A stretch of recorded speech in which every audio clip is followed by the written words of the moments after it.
Are we jumping on? Yes. We did The it. legend. We made it We happen. did it. Yeah, boys. You always got the flyest shit on, dude. Everybody for always sure. tells you. I know it. This shirt here, I think it's been 3 days in a row I'm wearing it. That's the only thing I'm not good at is changing. You can wear that thing to dinner. You wear it to the courts. You wear that thing everywhere, man.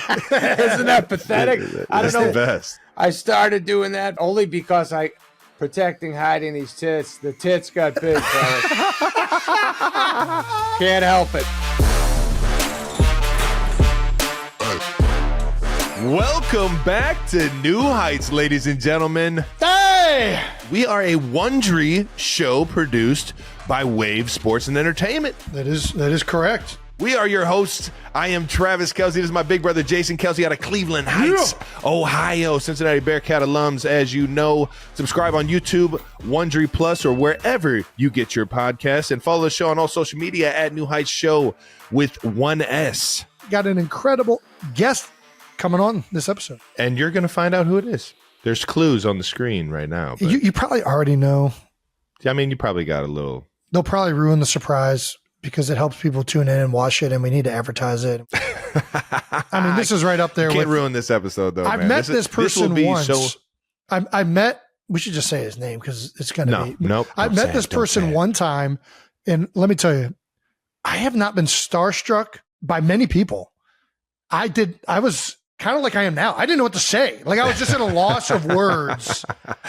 And I'm like, just don't quote every movie he's ever been in because that's what every dummy doo-doo head does. But I think I proceeded to probably do that. If it's a good one, you got to just be tasteful with it if you're going to do it. Yeah. It's got to be perfect timing and great delivery. You got to deliver it if you're going to do it. Oh, you guys are in for a treat. I mean, we're in for a treat too. It's cool to even have this guy on. Alrighty, our guest today is an absolute legend. You may know him from his film and TV career spanning over 3 decades. He's written and starred in some of the most iconic movies of all time, including Billy Madison, Happy Gilmore, The Waterboy, and so many more. He's a one-time winner of the Mark Twain Prize for American Humor, a 16-time MTV Movie Award nominee. Wow. He's got Teen Choice Awards, People Choice Awards, a star on the Hollywood Walk of Fame. Yeah. He's a fan of high-quality H2O. Jesus, how about today, Junior?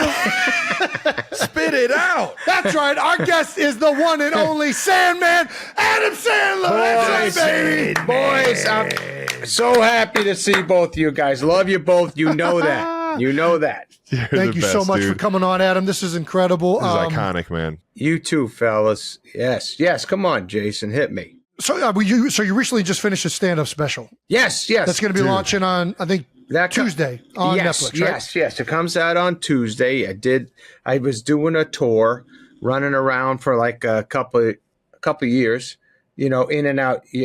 I kind of do it like I go away for a couple weeks, then I go back home for a month or two, then I go do another couple weeks, that kind of thing. Yeah. And when I was out on the tour, I was like, oh man, probably should make a special just because I know one day I'm going to throw this material out and move on to some new stuff. So might as well document it. And so I said, let me do a special. Netflix said, that sounds good. And then I called Josh Safdie, who's this great director, and he did Uncut Gems. Him and his brother Benny did Uncut Gems. And I said to Josh, would you want to maybe direct a comedy special? And he said, yeah. And I thought we were just going to shoot a normal special, but he just kind of took over and made it a different style and different feel and threw weird stuff at me. And it's a special, but it's kind of like a movie. It's special. different. It's a little different. Yeah. I cannot wait for everybody to see this, man.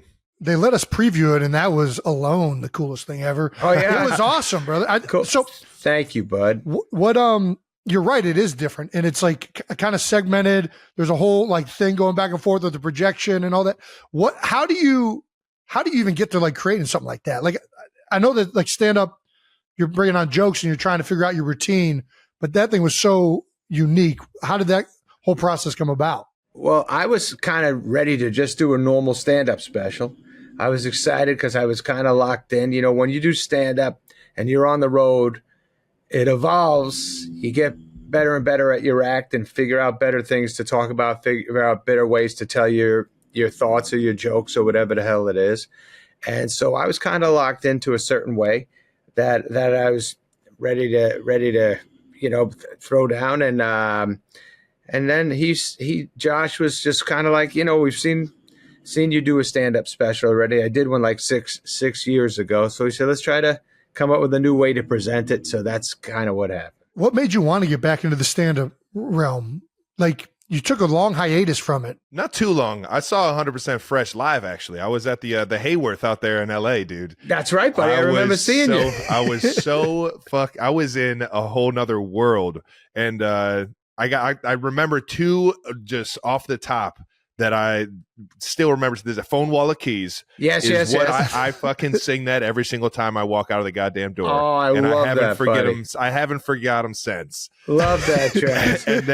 and then I want to grow old with you, dude. Yes, I sang that too. Yes, I sang that for the special. And that was 6 years ago. Yeah. That is buddy, that was 6 years ago when I saw you. That was so fucking cool, man. I saw you in the dressing room back there at the Hayworth. You're the fucking man, dude. You too, buddy. And it was, I don't even know why I started. Oh yeah, here's what happened. I was doing movies. Life was going good. I did Saturday Night Live, and me and my friends, Spade and Schneider and Rock, we used to run around and do stand-up back then. So cool. And it was great. And then all of a sudden, I was doing a lot of movies, and it just became like your schedule was kind of overwhelmed. And so I stopped doing stand-up for maybe 20 years or so. Sheesh. And then I was doing grown-ups, and all I heard was Kevin James and Chris Rock and Schneider and Spade and Colin Quinn and all the guys in the movie and Norm Macdonald all talking about their gigs they had that weekend. And I was a little jealous, like, oh man, maybe I should get back on the road. So that got me into it again. That's awesome. That's awesome. Well, make sure everyone you check out Love You. It's streaming now on Netflix. Wonderful jokes. It's a very unique, as we've talked about, comedy stand-up special. Thanks, including a wonderful ode to comedy, which, man, if this world needs comedy more than ever, it was just beautifully done. Really well done. Thank you, man. Yeah, we wrote a song that kind of just talked about all the movies and comedians that influenced me and my friends growing up and our generation and that kind of stuff, and what we used to sit and watch growing up with our parents or with our buddies or whatever it was. And so wrote a song and that puts a lot of that stuff in there. It's got music. It's got a flamenco guitar that starts off with right away. I'm like, man, this guy, he's bringing it right off the bat. That's right. I did my best. By the way, that was terrifying because I knew sometimes when I'm alone in my room playing my guitar, I go, man, I think I could have been a guitar player. I'm pretty damn good. Then when I get on stage, I start getting my fingers get tight. Everything's nerve-wracking. So when I was shooting a special, I was like, come on, man. Let's get this thing right. But I did all right. You nailed it. Thank you. And then the Bluetooth comment hit a little bit too close to home for me. Oh, yeah. That happens on occasion. That happens. Yeah. You don't like those times. Yeah. All right. Let's talk about Happy Gilmore 2, because you got that coming up. You just said you're moving to Jersey here coming up. Yes. That's what you're going there for, right? The whole thing was to get to hang out with Travis. That's why we put it together. No, yeah. We're going there. Travis, by the way, thank you. I heard you talking about it, and I was on your show, you guys. And then, of course, I was like, I was thinking we were talking about you playing my son while we were writing it literally like 6 months ago. We were like, imagine if Travis was my first baby, how funny that would be. Just a badass. Dude, but we know football season. I think I got the swing down. You do? Dude, I think I got the swing down. Can you crack it like that? I was out there the other day, and it was literally the day after you went on Fallon and told everybody, and I was like, man, you know what? I just got to do a ceremonial one, and and I fucking ripped it. You did. It felt so good, dude. It felt so good. What a feeling when you look up and that thing's going straight. You're like, that works, man. How did that happen? It's just. I bet you ripped the shit out of it. What do you hit them when you play? You bang it long, don't you? Yeah, I can hit it about 320 consistently off the drive. Bitch. But I could be 3 holes over or right next to the hole. You know, it's either way. No, but I've seen you swing. It is nice. It's fun. I gotta say, when I'm doing the Happy Gilmore swing, I'm maybe 1 for 4 with that. 1 for 4. It's not a Little thing of TV you. magic on the back end. There's definitely, I call my own cuts. All right, let's see. Here we go. All right, buddy. Oh, that's a long walk up. Boom! Oh, You can hear Pat Mahomes in the background telling you where it went. Pat's got a good swing too. he can bang him too. I'm sure you guys have fun golfing. Huh? No, he's a way better player than I am. He takes it way more serious. I'm just out there for the fun, man. Yeah, well, you're a fun man. Everybody on this little hang here, besides me, it seems like they have fun on the course. I get a little snappy out there. Snappy, little get frustrated. Have you gotten back into playing at all, just to kind of get ready for the movie, or did you take a time off from playing golf, or? Yes, sort of similar to my comedy career. I kind of dipped out for a while, and then I was like, "What am I doing, man? Let me get back into golf." And I played when I was a kid. I played when I was like 12, and my dad was awesome. My dad was a really good golfer. He'd shoot in the low 70s. I still can't do it. I can't get it there. Holy cow. I can't get down low. I've had a good 9. I had a good 9 maybe 2 weeks ago at Riviera. Nice. I think I could say That's where they play the Genesis Open. That's a legit exactly. course, That's a tough one. I mean, I played from the whites, but I shot okay. But I can't put 18 together. I can't do it. I can't concentrate that long. Are you guys good with 18? Dude, I suck. I have a very I finished like little third to attention last span. in the Tahoe golf outing. Oh yeah, Like, but it was not good. Didn't break 90 one time. I hear you. That's kind of my spot too, around 88 or something. I'm good probably playing 18. When it gets to like 18 3 days in a row, I am just cooked, man. I am cooked, and my swing is all over the place. I'm not made for 3 days of golf in a row. That's a lot of thinking. I can't stay still for that long. Like right around hole 6, I start going, what the hell am I doing here? What happened to my life? They have burgers on the turn? What are we? Yeah. Once I eat at the clubhouse. That's so funny. When I grew up, my dad, there was we used to play at this one place, and I think it was hole 13. They used to put out Polish sausages and hot dogs and stuff like that. And every time I ate there, my father would go, there it goes, game over. He's going to stink now. I'd be like, no. And I would just eat too much and just get in a little coma and be staring. My father would be going, why did you eat that, you moron?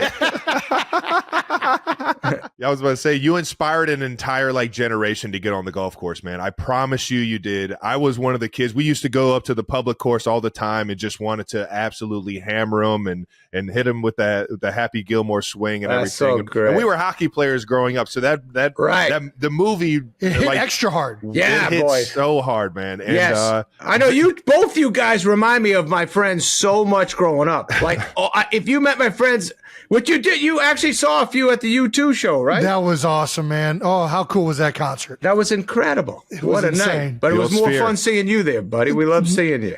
No, dude, that was like, I was telling Trav, I've told him before, reminded him again today. I have not been starstruck like much in my life.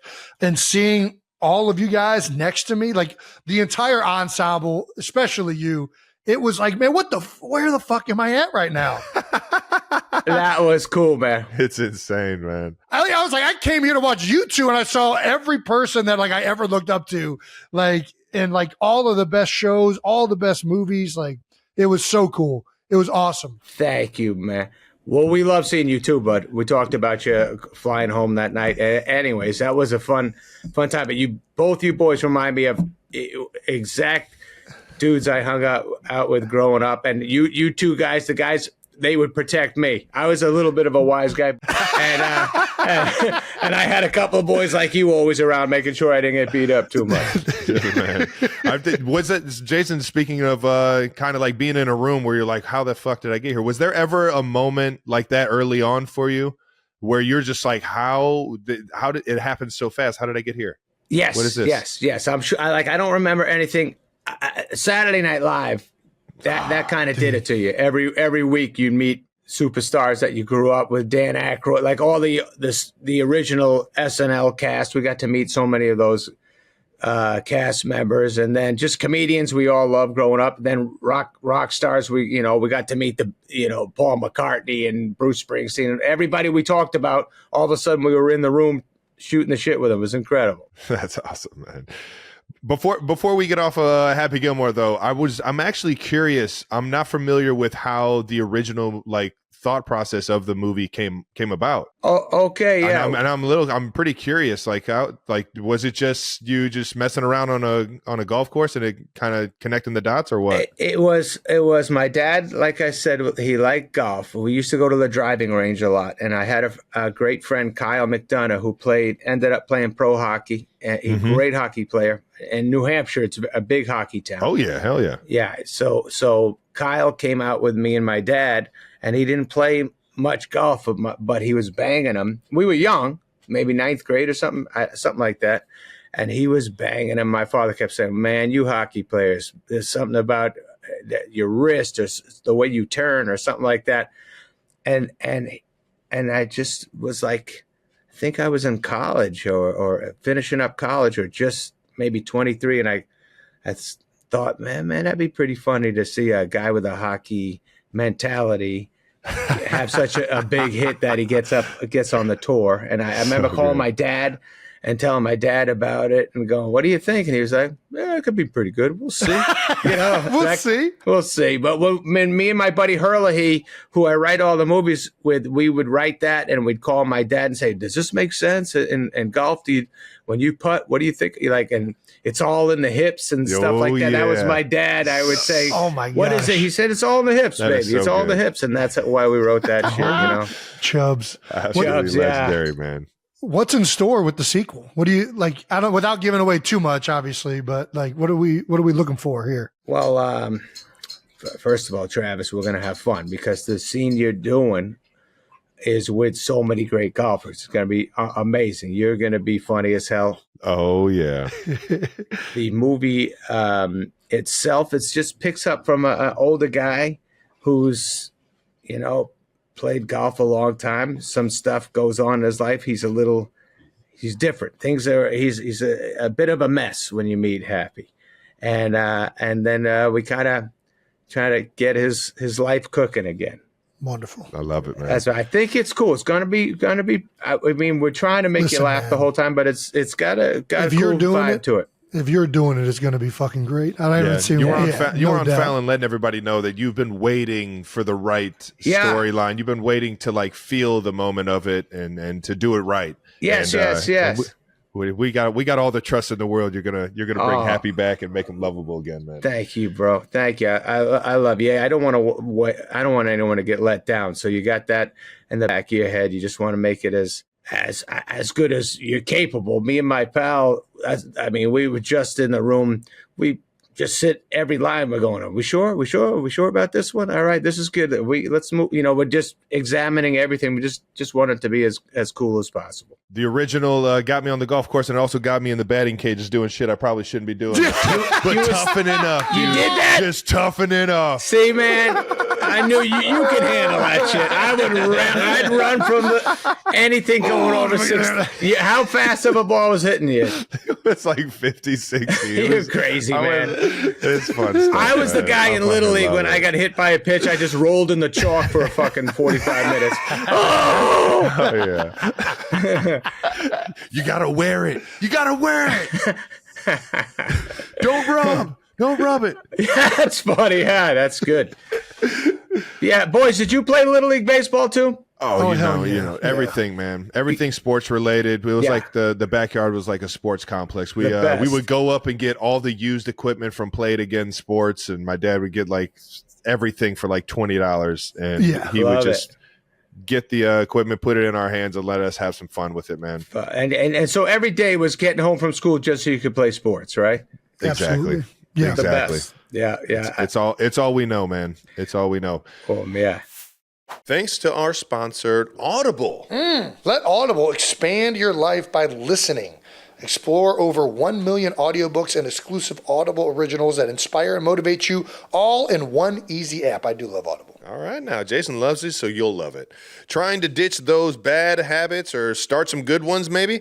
Audible's got your back. Just pop open the app and boom, you'll find tons of titles that are right up your alley, no matter what you're into. Like The Let Them Theory by Mel Robbins or Atomic Habits by James Clear. Atomic Habits is great. I'm still trying to implement a lot of the things in there that would help my life tremendously, but it's a good book. I'm big on the energy bus. Energy Bus? Yeah. Get advice and insight from leading professionals and experts on health, relationships, career, finance, investing, so much more. There's so much opportunity to learn and more to imagine when you listen. Start listening today. When you sign up, you get a free 30-day trial at audible.com/New Heights.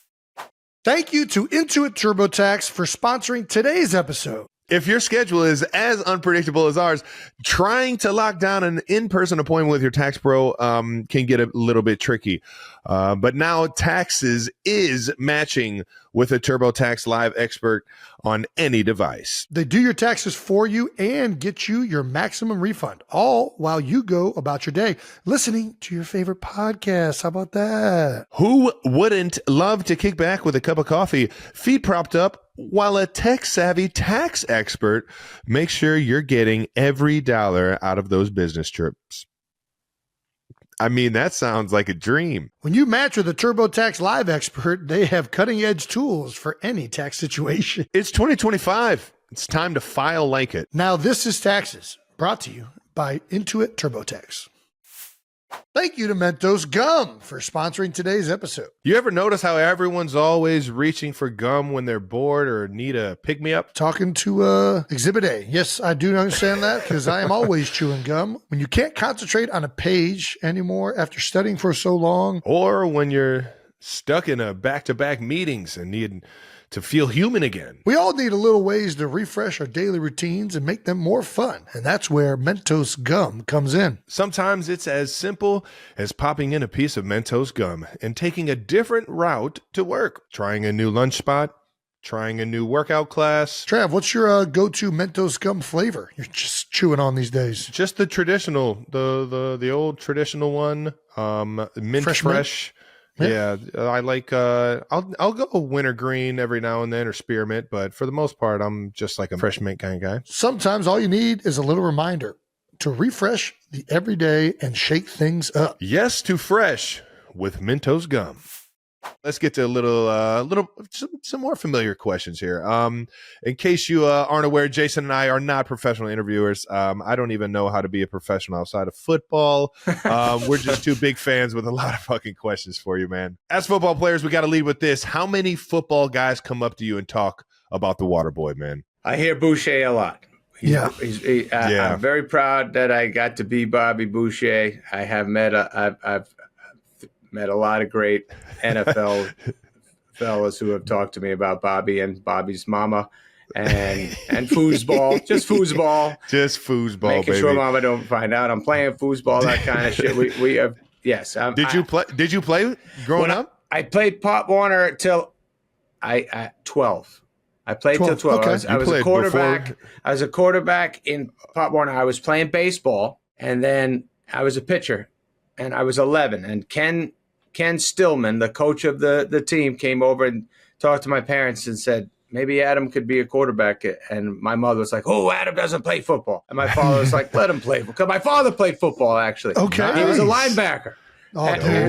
So then I got in there. I got on the team, played 2 years at Pop Warner, and it was amazing. So cool, man. So freaking cool. Did you play any other sports? You play football, baseball? Baseball was my favorite. Basketball, I always played. Every sport. When I was young, I was decent. Then everybody got big and way stronger than me, so I became less and less of, you didn't notice me. Like when I played Babe Ruth baseball, I went from I was on the All-Star team in Little League to like, I think Adam's on that team. I don't know. I was batting sixth. I went from batting second or third to batting sixth and seventh and maybe deeper. The older I got, the worse I got. Well, but you're still on the courts, man. I was about to say, yes.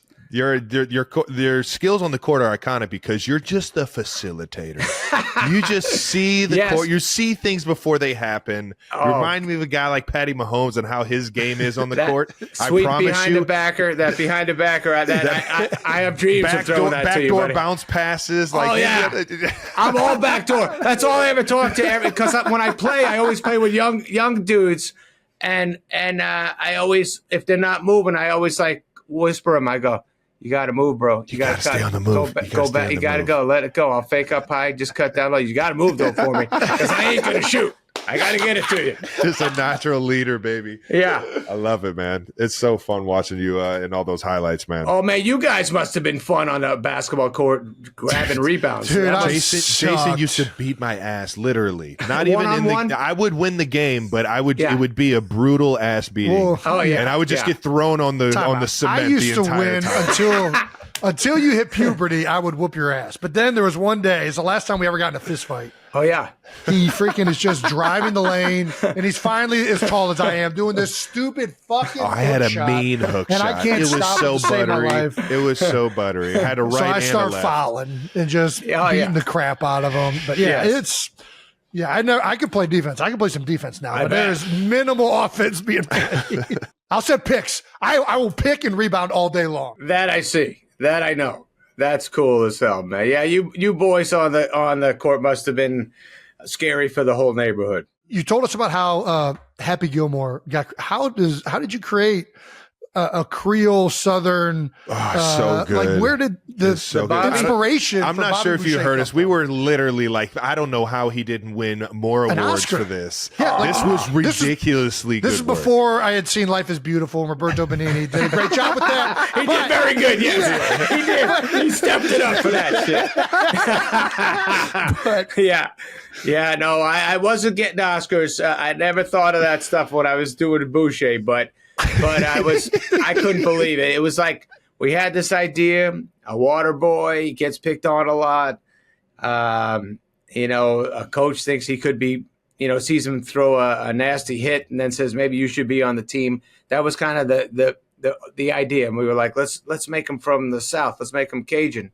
And then we just went from there, man. I don't know how it happened. We just filled out a script like that. So good. So good. It probably felt right as it came together too. You're just like, man, this is coming together so smooth because it's so from start to finish. That thing is perfect. Man. Oh, dude! I mean, we were so excited writing that. Thanks for all these compliments, guys. Honestly, I love you. I appreciate it. But so I remember with the Water Boy, we wanted that he had a very protective mama, and that there was this movie Carrie. It was a terrifying movie, and it was an overprotective mom who didn't want her daughter to be around anything too heavy, and anyways, so we kind of wrote a mom like that's overprotective to Bobby, and so he had to sneak around and play his foosball and shit. It's so good, man. Yeah, the breadth of which, like, you did SNL. The comedy era that you were a part of was just so strong. It almost makes it unfair for modern day comedy, man. Well, I mean, I watch these young guys now, and they're incredible. I love so many young comedians. I really do. And the Saturday Night Live cast after ours, in the beginning, when you first leave, when you see the next cast, you're like, hey, what about us? We were this and that. But the older I got now, I'd watch every cast. I'd be like, fuck, these guys are incredible. And the men and women on the show, and the way they handle themselves, I was like, oh, shit, man. I wish I had another crack at that because I'd do better next time. I like these guys. Anyways, it was lucky. Our era, we were all best friends, me and my buddies, just like you guys are with your teammates. And now we get to watch the youth be funny. Do you have any like skit? Like, what was your favorite sketch, or the one that you think is like the most underrated from your time in SNL? I mean, honestly, fellas, you guys both did the show. You guys were great. I saw you that fucking weekend. Insane, right, Travis? dude. When you came back, I was telling you how fucking great. I mean, you were so cool, confident as fuck out there, funny as shit. You guys, honestly, you guys remind me so much of my boys growing up. That's why when I saw you on the show, I was like, fuck, it would be like if my friend Dave Kinnear hosted the show. It was just kind of like cool fucking dudes who know everything, no comedy, no sports, no everything, know how to be decent to their families. I fucking loved watching you out there. Just channeling my inner Sandman and Farley, baby. There you go. Yes. Oh my God, you would have loved Farley. He would have loved you guys, man. Farley was fucking great football player, by the way. Heck yeah. Yeah. Heck yeah. Little Marquette rugby too, baby. Exactly. And ready to fight, by the way. A couple of drinks in, he was ready to go. Ready to throw down. All right. For sure. It was honestly kind of like when he had a couple in him, we were like, calm the fuck down, bro. Let's not do this. No one else can fight like you. So good, man. I like it as sauce. Yes. That's one of my favorite ones, dude. Oh, you like it the juice. The juice is good, yeah.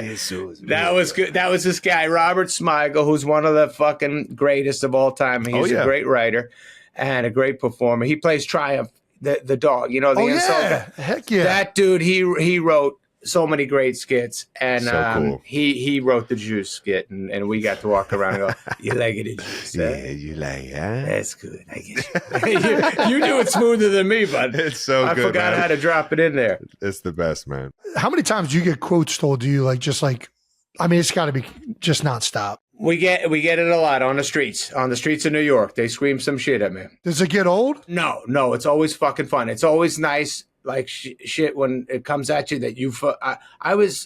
There are things brought up to me that I go, what the fuck is that? I have no idea what it is anymore. And then somebody would just remind me when you was on your album when you said this and this, and I go, fuck, I don't remember saying any of that shit. Actually, last night my daughter's watching 51st Dates, and she's like, Dad, come watch. I go, I don't need to watch me. And she's like, watch this. Look how sweet you are. I go, all right. And then I told her, I go, I got to be honest with you. I remember Drew saying all that stuff. I don't remember me even talking. Like, it's like I look back at this shit. I don't even fucking remember scene to scene. I'm like, oh, we did that? I don't even remember that place. I'm getting old, boys. Have you been someone that like you like to watch everything that you have? Or I mean, I'm sure nowadays you're so engulfed you're in the edit and like directing it and everything, right? Yes.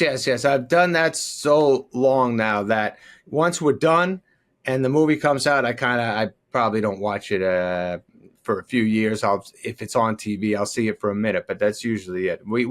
You stay with shit for like a year. You go, all right, I don't need to fucking see that anymore. Yeah, I can't really watch anything that I do when it's being recorded. But I have so much goddamn fun doing stuff like SNL and just like the comedy stuff that I don't need to watch it. I was so fulfilled doing it. That energy, yeah, the energy is just so fulfilling that I don't want to ruin it by critiquing myself. I know. You definitely.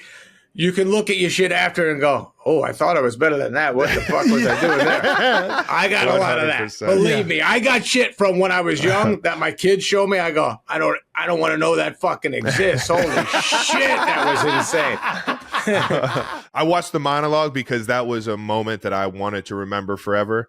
And like I just being on that fucking stage was the cool. Being behind that door and being on that stage and being in that studio was just so iconic. And you fucking walked out like so relaxed, man.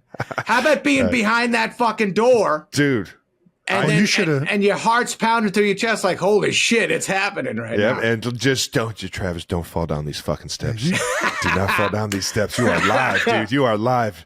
And your brother was there to help you too. Exactly. That was nice. I was about to say, you should have seen him in the first rehearsal. I was there the day before watching him kind of get ready, and he comes out that door and he like starts choking up. And I'm like, there's nobody here. This ain't live. Like, what are we choking up for? Yeah. And he was saying exactly coming, like standing behind that door, seeing the signatures, all of that, it like fully hit him. And it's just like such a moment. So totally. Jason's been beating my ass off my whole life. So I'm a crybaby anyways. I get really, I'm engulfed in when I'm in on something, I'm so fucking in on it. And it just took it over, man. Yeah. It just took me over. It gets you teary eyed. I had some of that.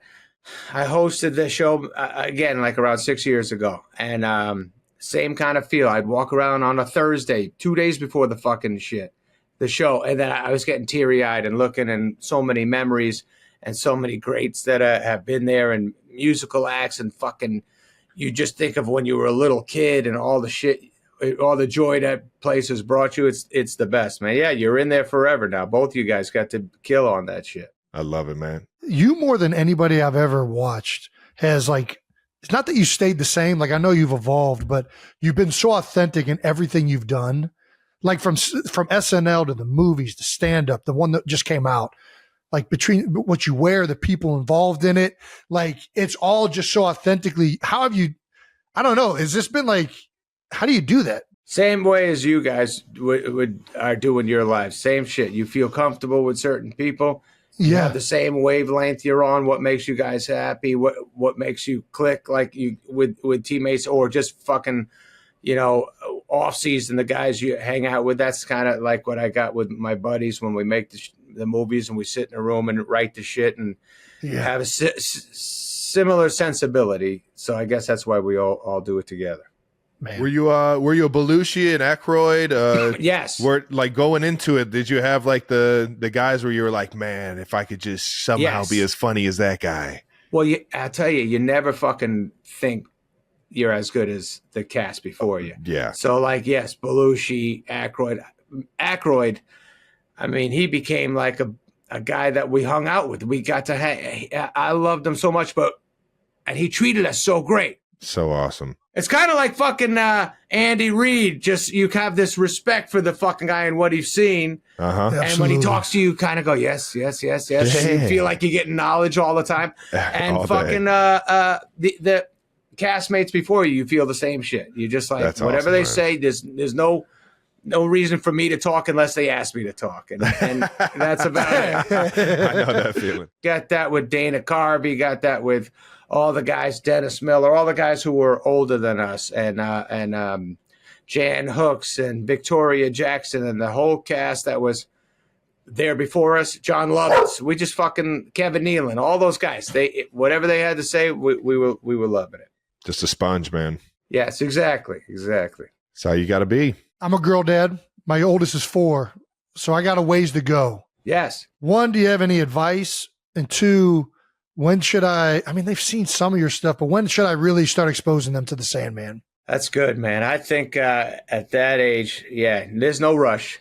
Okay. All right. No rush to get to me. I got some animated movies that I feel kind of comfortable telling somebody, maybe you can watch, Hotel Transylvania or Leo or something like that. I go, you'll feel all right there. But I got to tell you, I have fucking 3-year-olds come up to me and talk about Billy Madison. They do say, are you Billy Madison? I say, yes. They go, well, why do you not look like him anymore? I go, well, Billy Madison's been fucking eating. But he's a little hungry lately. But it'll all happen. My own kids, I don't throw my stuff at them too quick. It just happens. They haven't seen a few of the filthy ones yet, and let's hope that they don't need to see that stuff. Too good. Yeah, well, I actually saw you take the girls to the Taylor Swift premiere at the AMC theaters. That was, by the way, what a girl. What a girl. Best performer out here. Dude, she means so much to our house. Since the kids, I think I was shooting like Grown Ups or That's My Boy or something in Massachusetts. And we listened to, and the kids were little, and we were listening to Taylor Swift and listening to every song. It was one of the first times that you listen to every song on the record. Like when I was a kid, I think the Beatles you did that with, maybe Elton John, where you do every tune.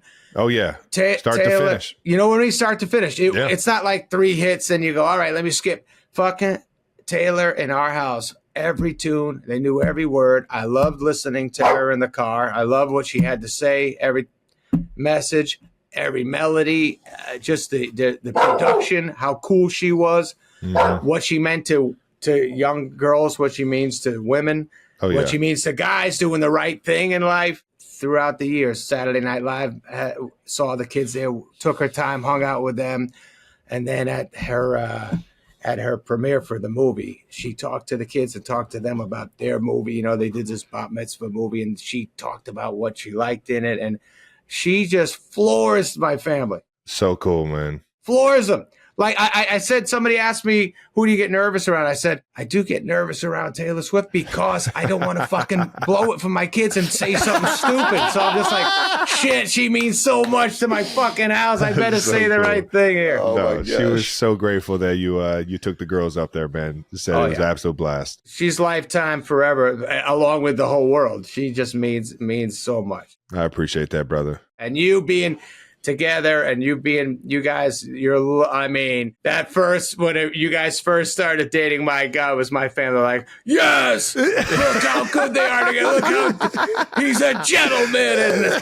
And she's having so much fun with it. Like anytime Taylor's laughing with you, my whole fucking family is like high-fiving.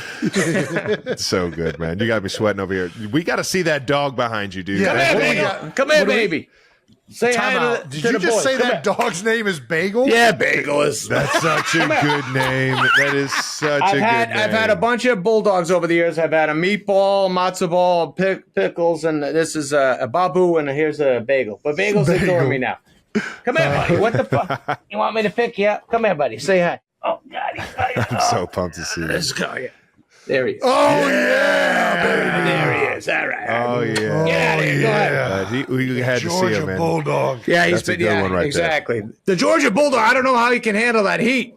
Yeah, dude. I'll They tell don't you like what, the heat, man. breathe. I know. Every time he's out there, I'm like, good Lord. He is not in his element right now. They get the ice out for him. They do the right thing. There we go. Thank you to our sponsor, Accelerator. Trav, what flavor you sipping on over there? I'm sipping on a cherry ice pop. Ooh, I got the OG, dang. little rocket pop. I've got it at my house. I've got it at the facility. I got a lot of the guys on the team chugging these things. I mean, everybody needs to get accelerated in their life, and what better way to get natural, healthy energy than Accelerator, baby? If you want to be energized like us with zero crash or jitters, try it now. Zero sugar is proven to increase your metabolism focus and is proven to burn 165 calories per every can you drink. That's why I'm drinking these things all day, every day, baby. I'm up to like 10 a day. You can go find it at Hy-Vee, Quick Trip, and of course, Amazon makes it too easy. Way too easy. You can get it right at your front door. Some people just know they can save hundreds on car insurance by checking Allstate first. Like to check the tire pressure before hitting the road? Yeah, just like to check you actually made that reservation for date night. Yeah, that's a good one too. Don't want to forget that. Like to check that you packed your lucky yellow cleats for the big game. That's right, well, you better be wearing red. Like to check the grill's heating up before everyone comes over on the big game. Yeah, checking first is smart. So check Allstate first for a quote that could save you hundreds. You're in good hands with Allstate. This content is intended for audiences in the U.S. only. Savings vary. Terms apply. Allstate Fire and Casualty Insurance Company and affiliate in Northbrook, Illinois. You worked with a lot of athletes in the past. You worked with Shaq, Michael Irvin, Kevin Garnett recently, and Anthony Edwards recently. All great. Do you feel like there's like an avenue of athletes being comfortable on the screen, or has anybody bombed it? Basically, is what I'm asking. Oh no! I mean, I'm sure. No names. No, I don't got anybody who left that I went, oh, what happened there, man? No. None of that shit, man. I love them all. They all come and have fun. We make sure whoever's doing, you guys are like doing us favors. I know you got a busy life and you're coming and you got to make my fucking movie 1,000 times better. So we try to make sure anybody who comes by has a great time. It's a memorable time, and try to get them in and out as quick as possible. Don't want anybody sitting and being bored. So, but no, I've got to meet so many greats over there. And you guys, you grew up.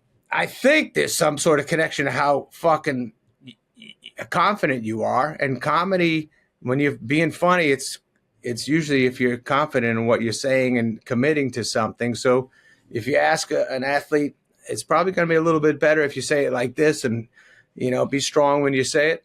Yes, sir. Let's go. It's you're coachable. You guys are coachable. Yeah. There you I go. was about to say, got to be coachable in life, baby. You certainly do. How do you decide to make the jump from comedy guy to like more of like the dramatic stuff throughout your career?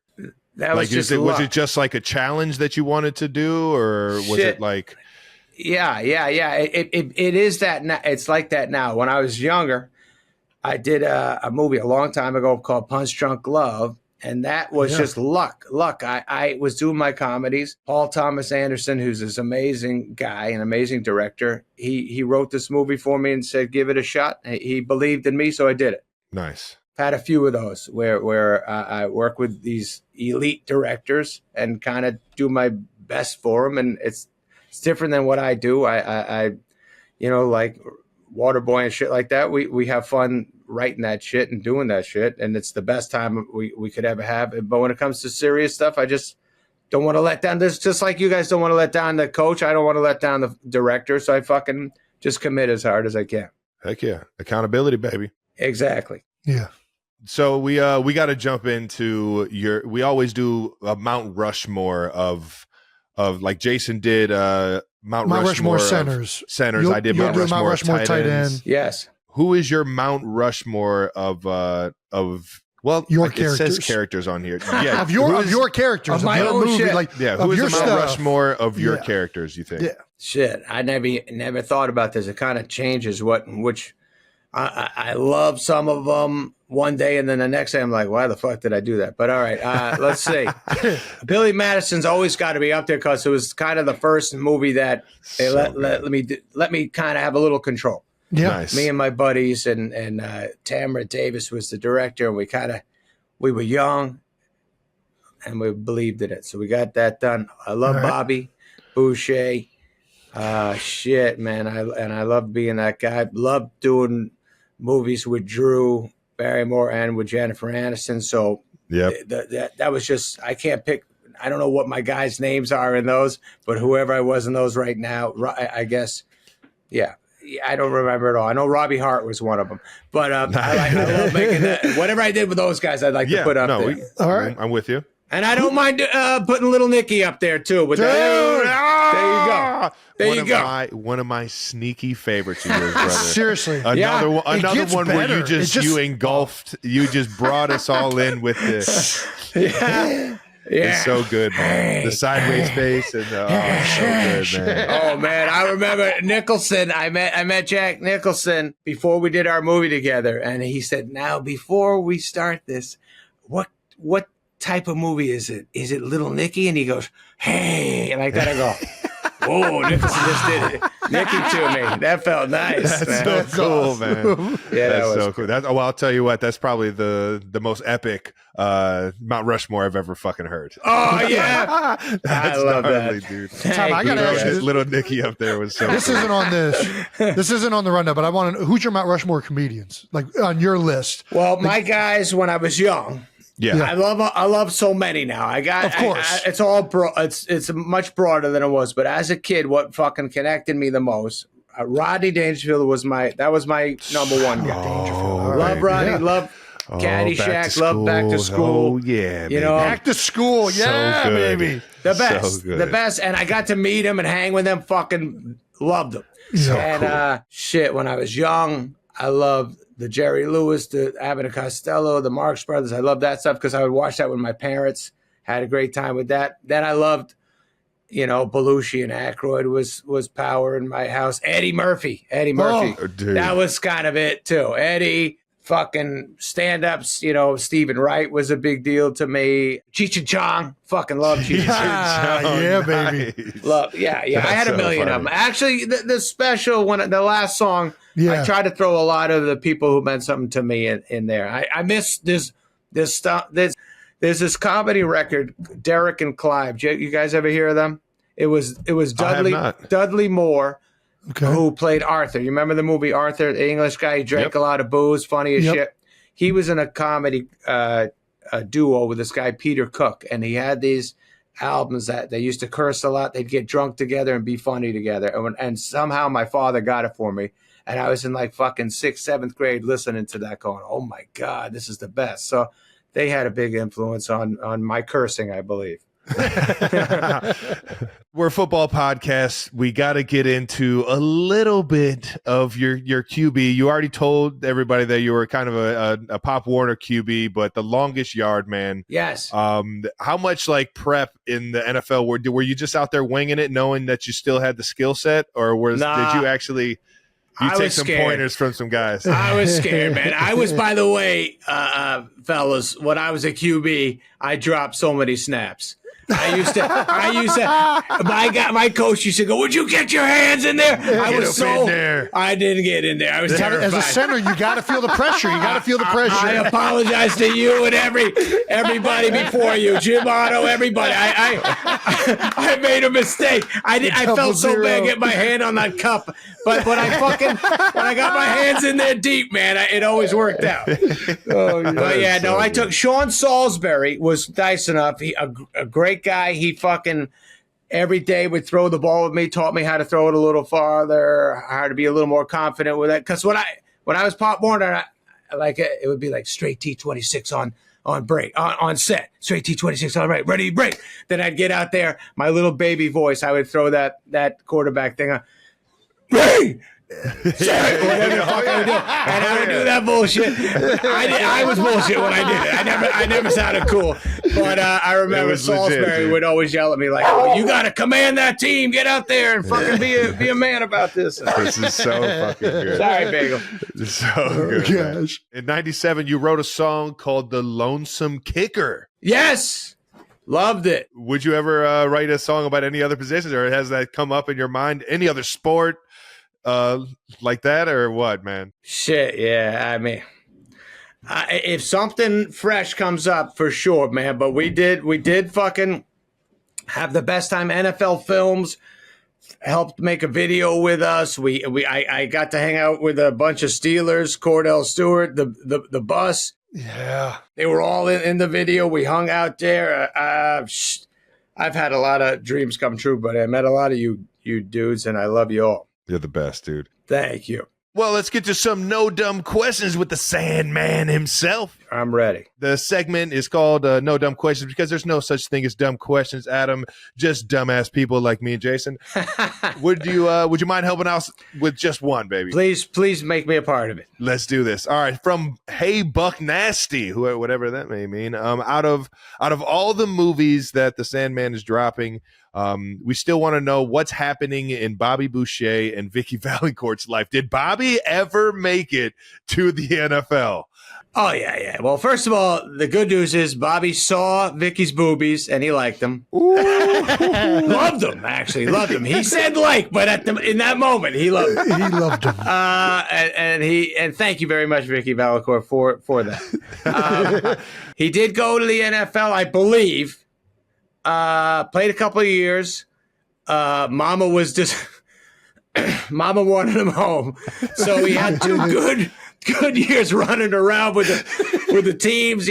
Saw some shit he probably shouldn't have seen. Things got a little crazy on occasion for Bobby, especially when they'd go to Vegas, and then he made himself back to Mama and just. Fucking, it's better off in the. It's bayou. A beautiful story. Yeah, it's a beautiful story, baby. We had to at least figure out what happened, baby. Yeah. Thank you. And that wraps it up with no dumb questions today. And man, honestly, Adam, we can't thank you enough for jumping on with this, brother. Oh, you are the GOAT of the comedy that we grew up on, and I can't thank you enough, man. You shot me the text after SNL, and it was like the full life circle moment of seeing, just feeling like I'm a part of something as cool as the Sandman. So I appreciate you even jumping on, having some fun down memory lane with us. And everybody, make sure you check out the Netflix special he's got coming out, man. Appreciate that. And boys, on your end, both of you, so fucking happy for everything you guys got. All you've done. Congratulations, Jason, on I know you're going to have a great time announcing and doing a new start Dude, like, you Yeah. kicked so much ass. Yep. The fucking speech you gave when you guys won was unbelievable. The funniest. Dude, the best. The ever, best. You're man. such a, everyone loves you. And Travis, so fucking great watching you dominate out there and just bulldoze and soft hands and just a stud. All right, now. Always in the right spot. I don't know how the fuck you get so open, or when you're not open, it doesn't matter. He's going to get it to you. You'll make shit Yeah, happen. man, Both dude. you guys. So, and by the way, Jason, you know the cross-eyed guy in all my movies? Yes, he's in the special. He's in the He comes out and gives you the coffee. Exactly. Yes. The biggest fucking Eagles fan loves you. Yeah, baby. Loves you. And when you guys fucking won, holy shit, was there relief around that fucking guy's depression. Every time the Eagles wouldn't win on a Sunday, I'd be like, will you fucking wake up? You've been sleeping for fucking 20 hours. It's over. We're on to next week. But you winning the Super Bowl was the greatest, buddy. He loves you. We all love you. Both you guys and your family. Say hi to your parents and say hi to both your families. And Taylor, tell her we love her too. You know that. You're the best, dude. The Okay. absolute best. Thank We you, won't man. take any Thank you more of so your time, much. man. The Sandman, ladies and gentlemen. Right on, Alrighty. boys.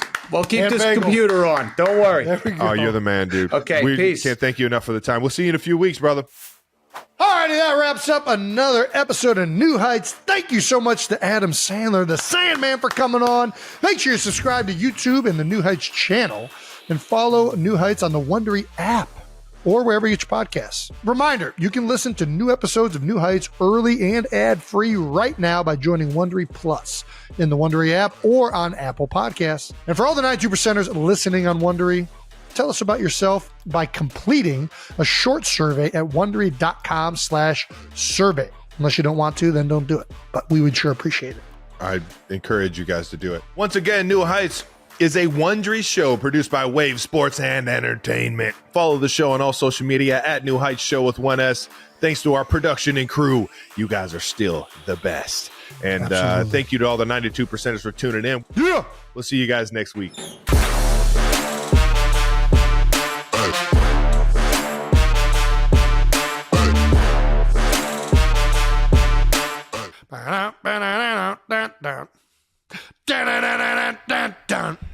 Tequila. No. There's the new theme song All for right, Eagles. you guys are no. You guys. Tequila. Hey!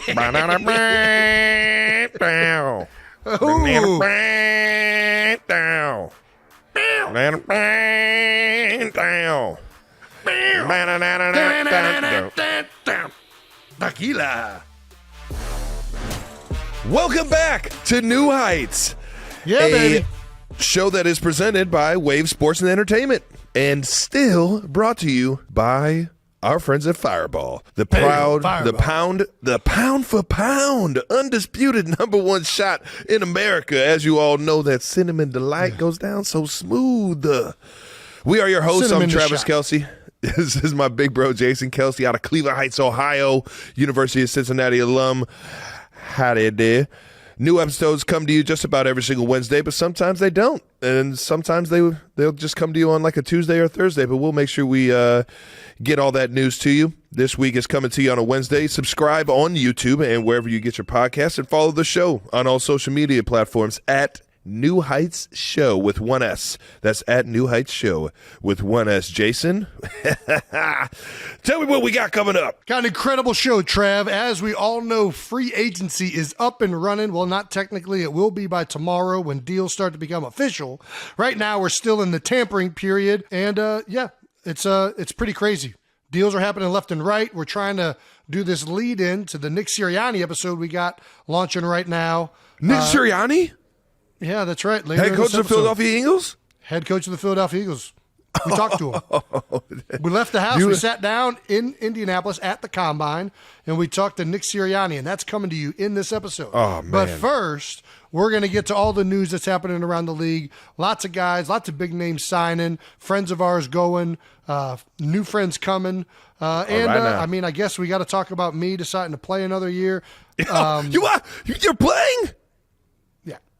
When did you? So, anyways, we're going to touch on all that. So I hope you guys are in store for an outstanding episode. We're looking forward to giving it to you. And as always, thanks for supporting. But first, as always, New news. New news coming There at it you is. hot. We are back to top 5 in sports podcasts on Apple and Spotify. It's top good to be five, top back. five. It's good to be back, and the 92%ers are not God. disappointing. It's fun to be back out here doing these podcasts. It's fun to keep talking with my brother. And Trav, you want to hit him up with the new merch? New merch, baby. We got some new merch. We talked to you guys last week about the Homage launching Stamp of the Week and No Dumb Questions. I have those shirts in hand as we speak. Ooh, that's a nice blue. And this is like almost like a Seattle blue and green right here. Oh, I like that. I like that. That's the stamp right there if I've ever seen it. And then we got a little No Dumb Questions, just Dumb people.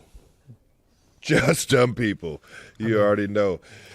Give me Gotta that shirt love right that. now. I know, right? I feel real my dumb money, right Homage. now. Take my money. Yeah, please visit homage.com/new heights to check those out. And all the other fun shirts that Homage is brought to life, man. I know my favorite's still that Big Eddie, man. That Big Eddie. I love that Big Eddie. Yeah, I don't want to see the Yeti. It has come to our attention that we have some non-sanctioned merch out there that we are not mad at. We're not mad at. Yeah. You guys are pretty clever. On our Reddit page, on the New Heights Reddit page, always with the opinion, came to us with a T-shirt that says Jason in the streets and Travis in the sheets. Oh, all right now.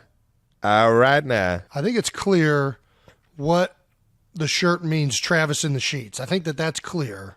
You think that's clear? What I'm curious about is what is Jason in the like? What do they want me in the streets? Which streets is we talking Which about? streets are we? Yeah, it's not good to be in the streets. You get hit by a car. Are we like? Nah, man. Is this a busy You're too street elusive. or You're too is elusive. You this got a too much block awareness party? for that. You got too much Block awareness party? for that. Block parties, bangers. I haven't had a block party forever. Man, that'd be a banger. I don't really like to leave my house, so I don't know if they're going to catch me in the streets. That's what I'm saying. It might be the other way around. You got 3 baby girls. You got kids. You be in them sheets. I do. You be in them sheets. I think this is like more of like a desirable thing. I think that's what the shirt is going at. like they want to see you in the in the streets more. I really just think that they needed to put me in the shirt and they figured out a rhyme. And it's a shirt about having Travis in the sheets. That's what the shirt's about. Hey, It's man. not even. And then you it's- slap a New Heights well- logo on it and, The position tight end, man. It's all fitting. But I'm out here in the streets, dog. I'm you're out outside. in the streets. You're in the streets I and am in the outside. sheets. All right. I'll tell you what, it better be like a cold. If I'm going to be in the sheets, it better be like the room temp's got to be like 55 if I'm being in some sheets, because I'm going to get way too hot, and then that's just not going to be a situation anybody wants to be a part of. Yeah. Nobody wants to be too hot. It's just sweaty Yeti comes out. You set the temp on 50? Where do you set the temp? In my house?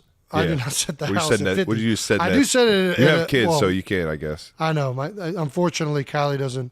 She thinks that kids need to be like warm or something like that. I don't think that's true. But that's how they if it grow. were up to me, That's how they grow. it'd be a breezy 65 all day. That's where the house would be. A At. breezy 65. Yeah, Nice. it'd be windows open 65.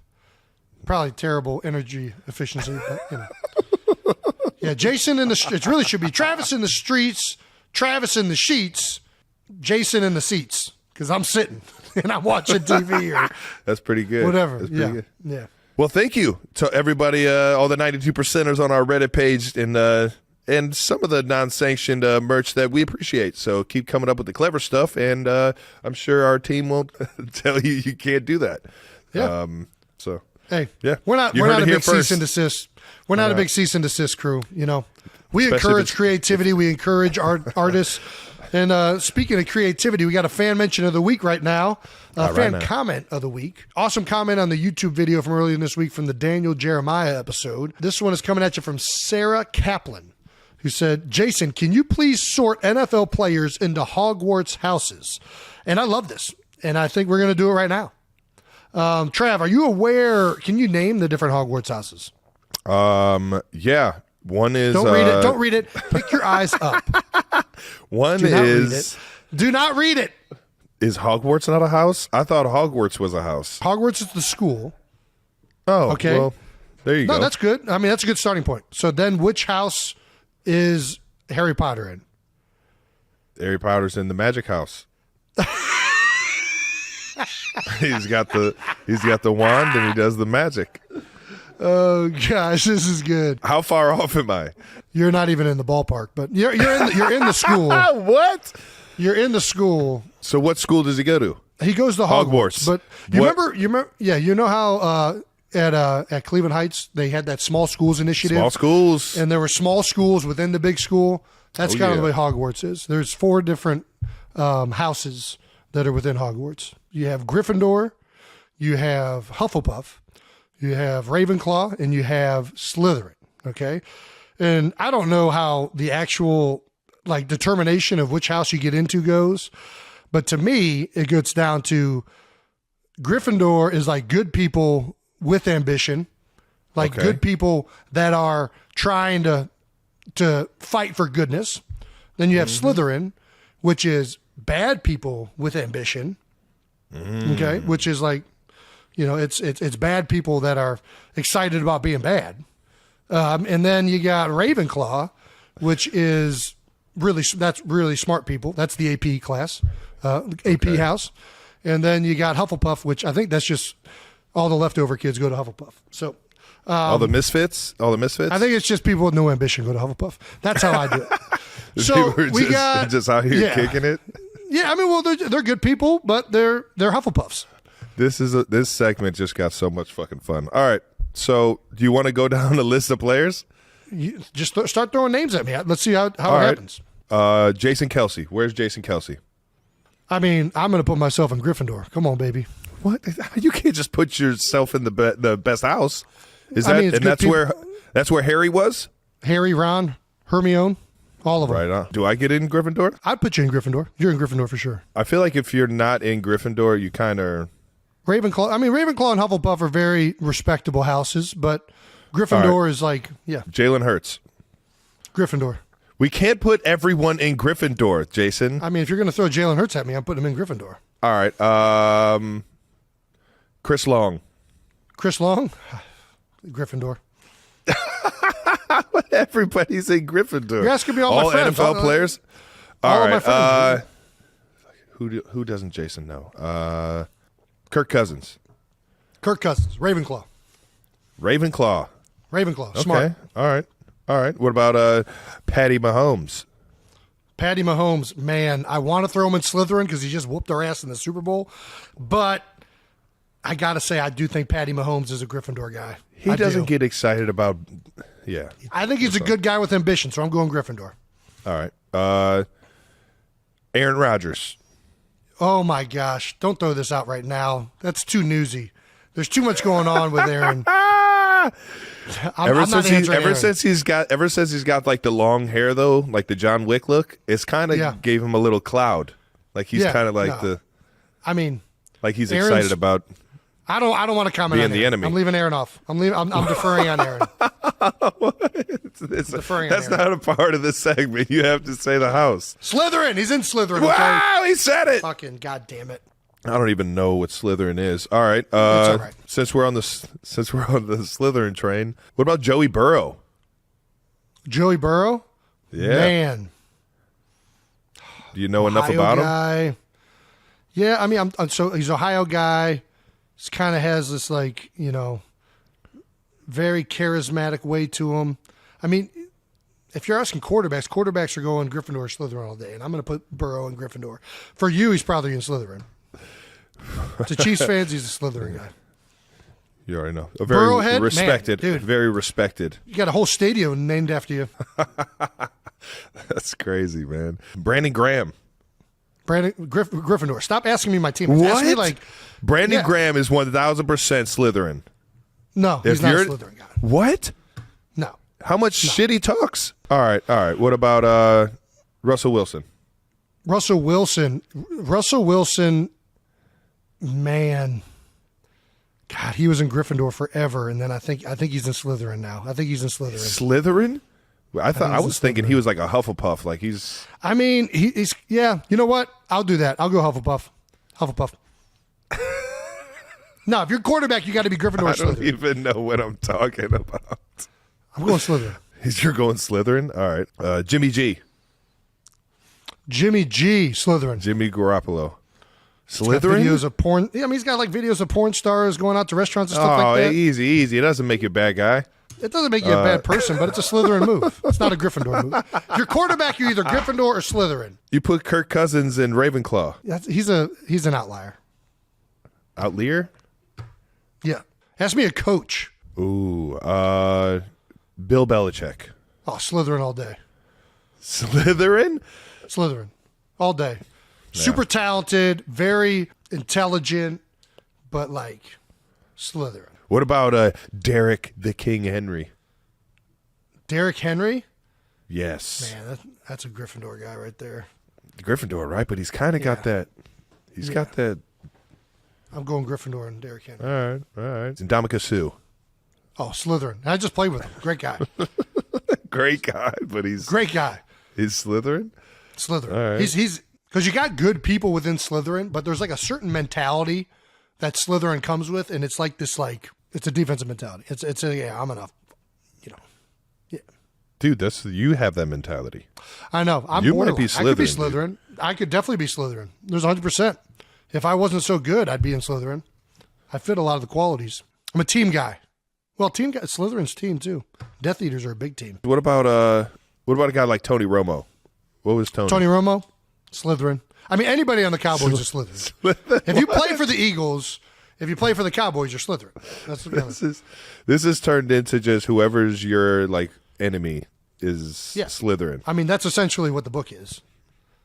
Yeah. All right. I mean, what about outside of Jerry Snape. Jones? Shout out, what about shout Jerry out Jones? to Severus Snape. So is Jerry Jones like? Is he like the head of Slytherin? Who's the head of Slytherin? Lord Who's Voldemort. the head of Tom Riddle? Tom Riddle's the head of. No. Tom Riddle is Lord Voldemort, one and the same.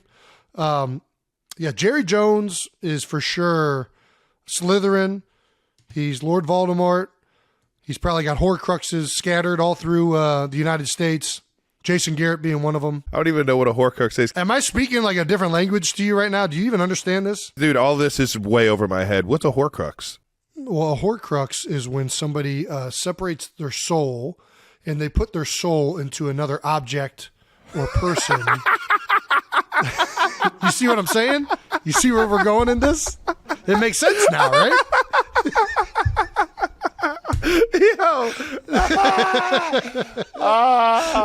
That is fucking hilarious. Now, right? It makes Dude, sense, right? I'm talking about one way over my head. Dude, that's pretty fucking good right there. I think that's enough. I think we've covered a good amount of what Sarah was kind of asking us to do. If you guys have any other people to add to certain houses, or if you disagree or agree with me, I'd love talking anything Harry Potter universe. So, yeah. Oh man, only thing I know about Harry Potter is that Disney has a really good roller coaster. Yeah, it's not even in Disney. Really good. Harry Potter is part of Universal Studios. It's not part of Disney World.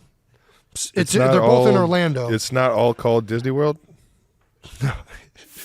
Hey, before we keep going, we got to talk about one of our partners, Fireball. Fireball takes any event to the next level, especially celebrating winning the big game. Fireball's iconic cinnamon flavor tastes fire and goes down easy. Ooh. It's the ultimate crowd pleaser. That's why it's the #1 shot in the country. Fuego Ball. What I really like about the Fireball shooters is that there's no shot glass needed. You just crack it open and knock it back. Jason, are you a big Fireball guy? Huge, sir. Yeah, I'm a big fan of cracking it and enjoying it. And that's exactly what you do at Fireball. Wherever you purchase your fine spirits, make sure you check out Fireball. That's cinnamon delight. If there's one thing I get asked all the time, it's how do I maintain my health during the off season? And the answer is simple. I take AG1 by Athletic Greens. Man, that was an easy answer. You guys probably didn't expect that Jason Kelce is a big greens guy, did you? Trav, this is way more than basic greens. This is like 9 products wrapped into one. Ooh. Just one serving of AG1 covers all my nutritional basis and long-term gut health with 75 vitamins, minerals, and whole food sourced high-quality ingredients. Get you some of that gut health, ladies and gentlemen.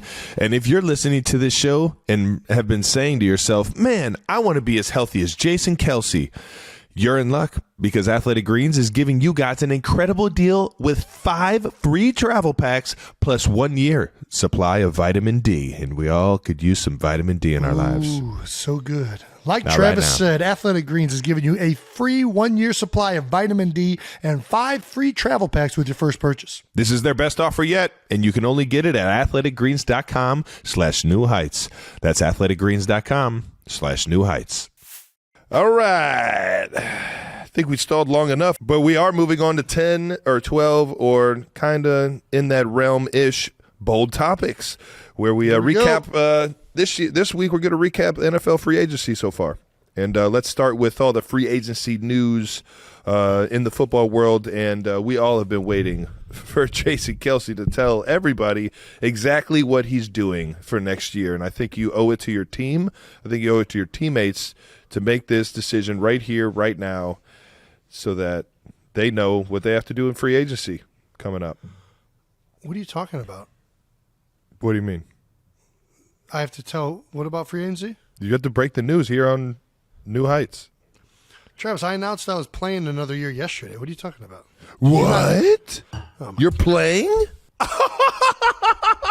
This is the biggest news of the week. Who cares about Aaron Rodgers when you got Jason Kelce coming back for another year? Woo! Did you? This is do electric. you still think you're on Saturday Night Live? I'm so fucking pumped. I am so You're a pumped. professional actor right now. All right, you called my bluff. Everybody knows you're coming back. You tweeted out, I have put much thought into whether it makes sense to play another season after talking it over with my wife and many other friends and family. You didn't ask me what I thought, but I'll keep going. I didn't. I have decided to return for tell you another something. year.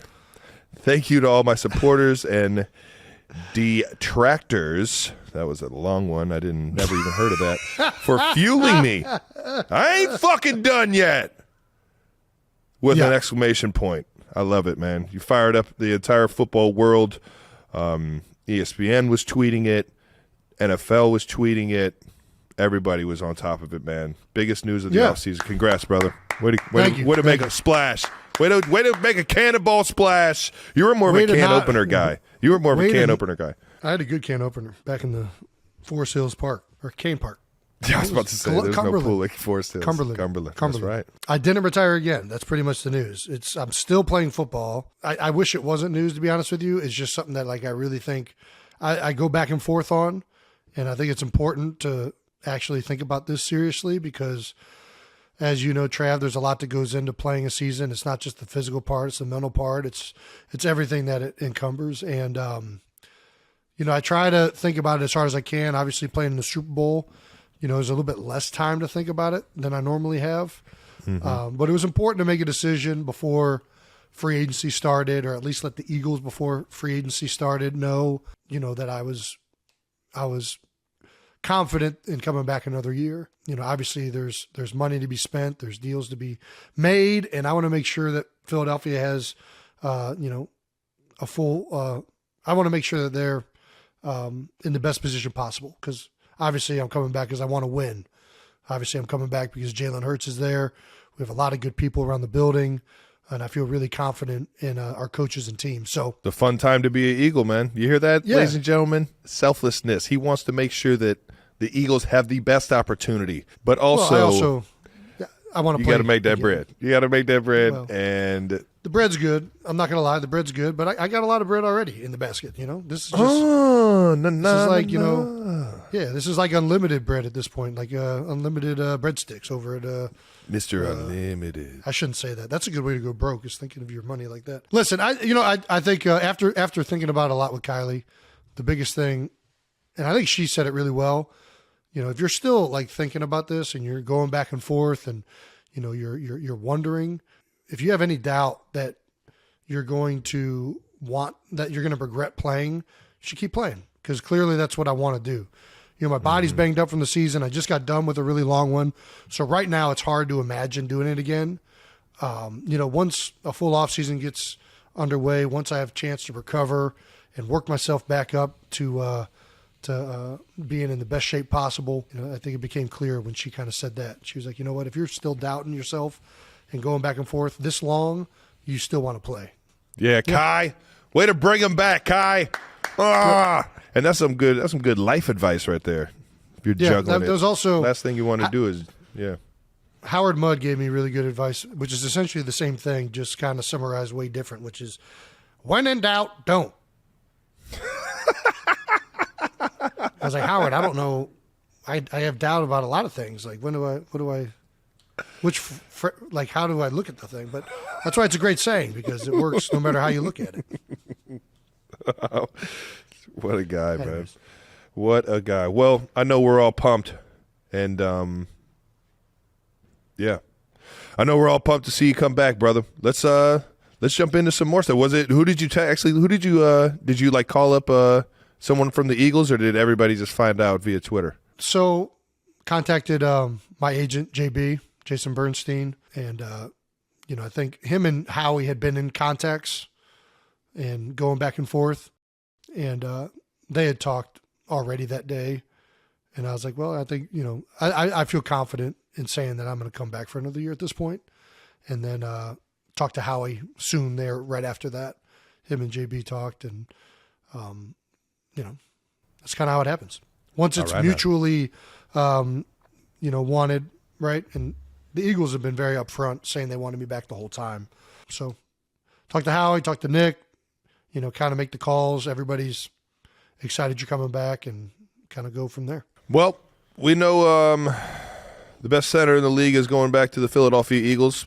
I love you, Creed. I love you, Creed. Watch the show. Yeah. Creed. All right. Well, then we'll get another clean cut at it. Well, we know that the best center in the NFC is going back to the Eagles, and but the Eagles did lose some key pieces to the defense so far. Added a few guys, as well as lost a few guys. But Javon Hargrave, 4 years, $84 million. He was an absolute beast for you guys last year. Yeah, and he got paid. Got paid a lot of money. He deserves it. Happy for my man Gravedigger. Javon's one of the hardest guys I've ever had to block, especially from a pass blocking standpoint. This is a huge acquisition by the 49ers. Him, Armstead, they are stacked all over defense. It was already a tough game against them last year, and Javon's not going to make it any easier. So that's a tough one, because obviously, that's the 49ers. That's a big rival of ours right now. Big game for us. Better again. I don't know how they did, and there's other moves they've made. Yeah, they're not slowing down. So they are not slowing down. Javon's going to help them out big time. So you guys lost. Congrats, Javon. Interior D-line, and then interior second level TJ Edwards, linebacker for you guys, is on a 3-year deal with the Bears. Making some moolah over there. He's staying in the NFC too. Happy for TJ. TJ's been a really big part. He had a great year last year, and he's been a guy that you've seen get better every single year. You've seen that improvement. He's a smart player. He's instinctive. I think that he was a guy that when you're like playing certain guys early in their career, and you can just tell that they get it. Like, they react to things well. They backdoor blocks. Or he has great feel for the game of football. And I think he's, obviously would have loved to have him back in Philadelphia, but TJ's going to do great over there in Chicago. Big deal for him. And this is a guy that, you love when guys come where he's come from, make a name for themselves, and get the big payday. This is the best part of free agency for me, is watching guys that earn their money. Went out there, took the licks, got better, made a name for themselves, and now they're going to have a life-changing amount of money thrown at them. So really, really happy for TJ Edwards. Shout out to TJ. Eagles bringing back Brandon Graham, though, for another year. You and BG, man, you guys are like the two staples right now, man. You guys are like Philly's pride and joy, man. There's been, obviously me and BG, Lane Johnson, and there's still one guy out there, Big Fletcher Cox. Come on, Fletch. Well, I never tell anybody to do with their money, but obviously, all four of us from this year played together for over a decade in Philadelphia. So it's rare to play with that many guys for that long. That means you got to be doing something right if you're going to last that long. And, heck yeah. And Brandon's been the leader. He's the most tenured guy not only on the Eagles, but in all of Philadelphia sports. He's going on his 14th season with the Philadelphia Eagles. Damn. I did not know that. Well, this year, I mean, knock on wood, if he starts, I think 8 games or something like that, maybe less, maybe 6, he'll have the all-time record for most games played by a Philadelphia Eagle. He'll pass David Akers. Let's go, dog. I know. That's pretty freaking cool to have on the resume, man.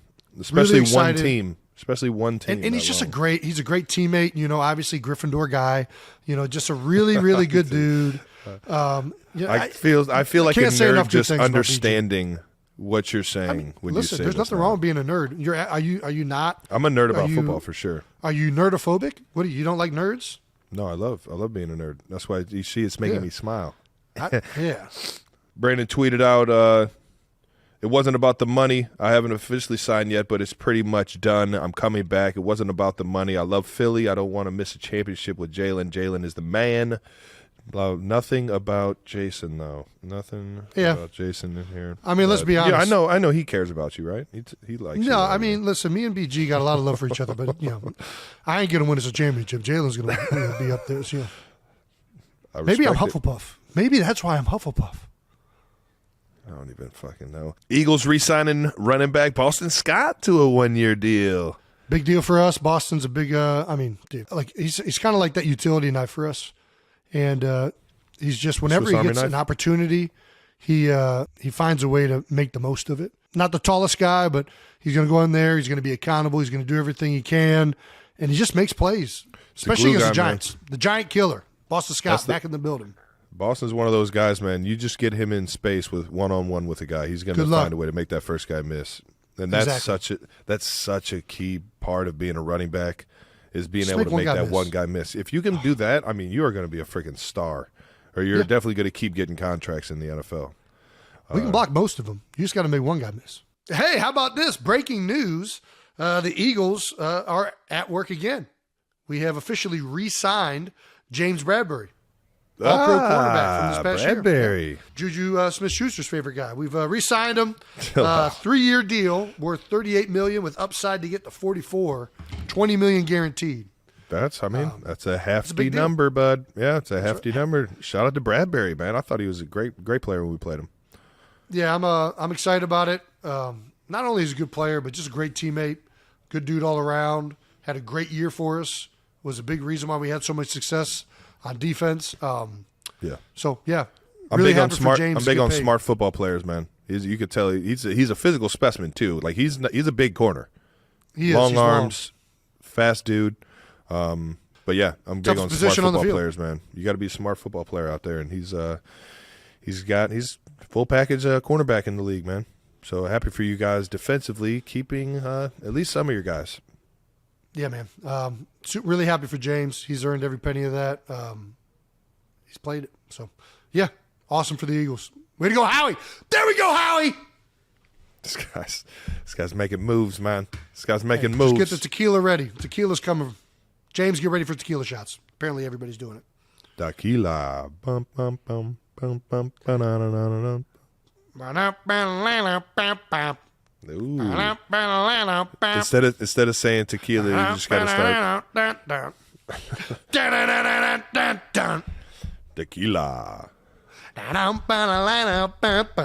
No.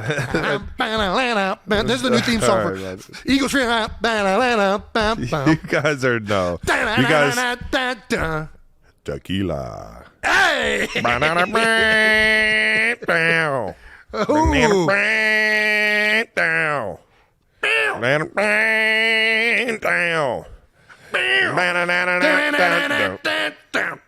Tequila.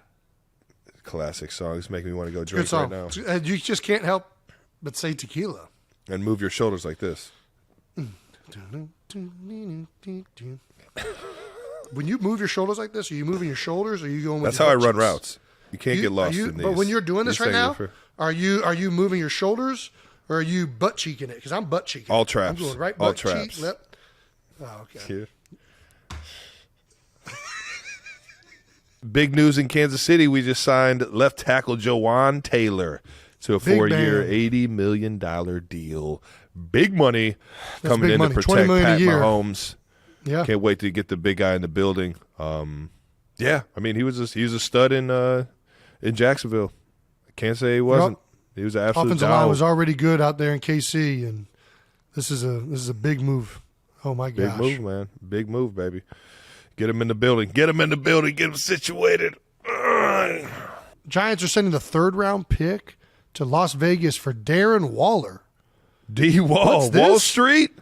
D. Wall is on the Giants now? That's a big move. Ah, that's Darren Waller's crazy. officially in Slytherin. He just he was already with the Raiders, so he might have been there. He was the in entire Slytherin time. for you? Yeah, Now he he's might just a Slytherin guy.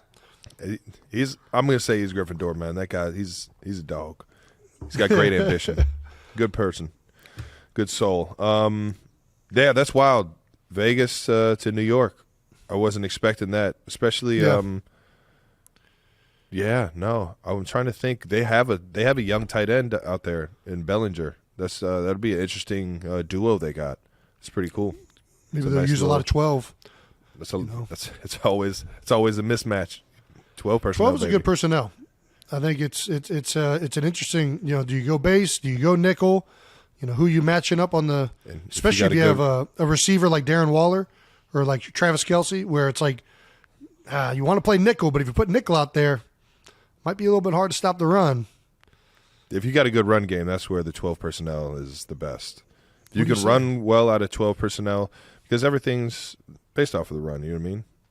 Yeah, I can flank. Well, not when Andy you're Reid. worried about the run, I can flank. that's how you do it. That's what play action is. It's flanking. The Raiders, this is arguably the most controversial addition in the entire free agency. Who? Raiders signed wide receiver Jacoby Myers Why to a is this 3-year controversial? deal. What? Patriot roulette. Was he a part of that? Was he a part of that? He's the one that threw a dart right to Chandler Jones's chest. He was the second lateral. He was the second lateral. Wow. Dude. This is So crazy. the Raiders are signing The guy that won him the the game. guy who handed them the game.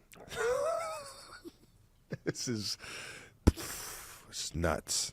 To a It's 3-year, 33. So he's getting 11 a year He's getting 11 a to a year. team. He basically, to the team he gave the game. Do you think this was agreed to before that game? This is crazy. You think Is this McDaniels a just went up to controversy? him? It's like, Jacoby, I'll sign you to a 3-year deal if you hand this one to us. Do you think? He's like, how, It was just he's like how quick. how can I make this happen? Lateral it to me. I'll be right behind you the whole I time. know we just called this QB draw. To go into overtime? I got it. Chandler. Hey, man. Well, I mean, it is it's a crazy coincidence, at the very least. It's wild, man. It's wild. More power to him, though. Yeah. 21 mil guaranteed. It's a lot of guaranteed money out there in Las Vegas, Nevada. It is. So go ahead and enjoy it, Jacoby. Can go quick in Las Vegas, Nevada, too. Or you could double it. Yeah, that's how it goes quick, thinking like that. Yeah, well, you can be stupid. Just don't be real stupid. You know what I mean? Like, that's the deciding factor for me. I ask Let's just not myself, be like, stupid is at this all. stupid?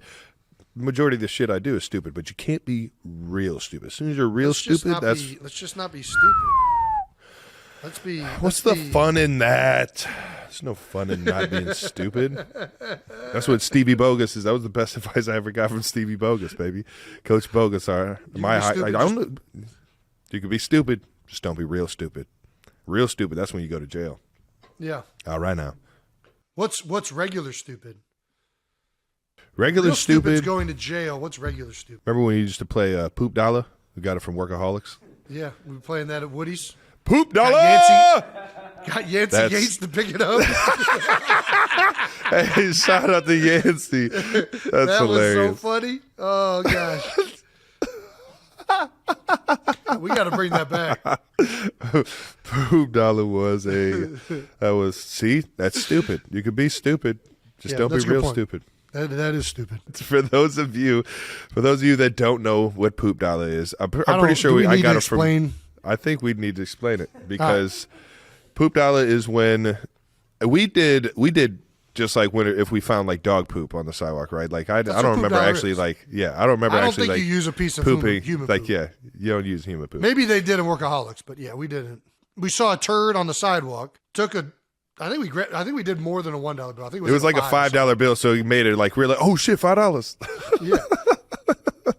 You sandwich the poop in the dollar bill, or the $5 bill in this case, and then you just leave it on the sidewalk and you just watch people pick it up, and it's a lot of fun, especially if you're drinking beers at a college bar and sitting out on the porch. The anticipation, you already The know. moment somebody picks it up, of course, everyone yells, Poop dollar!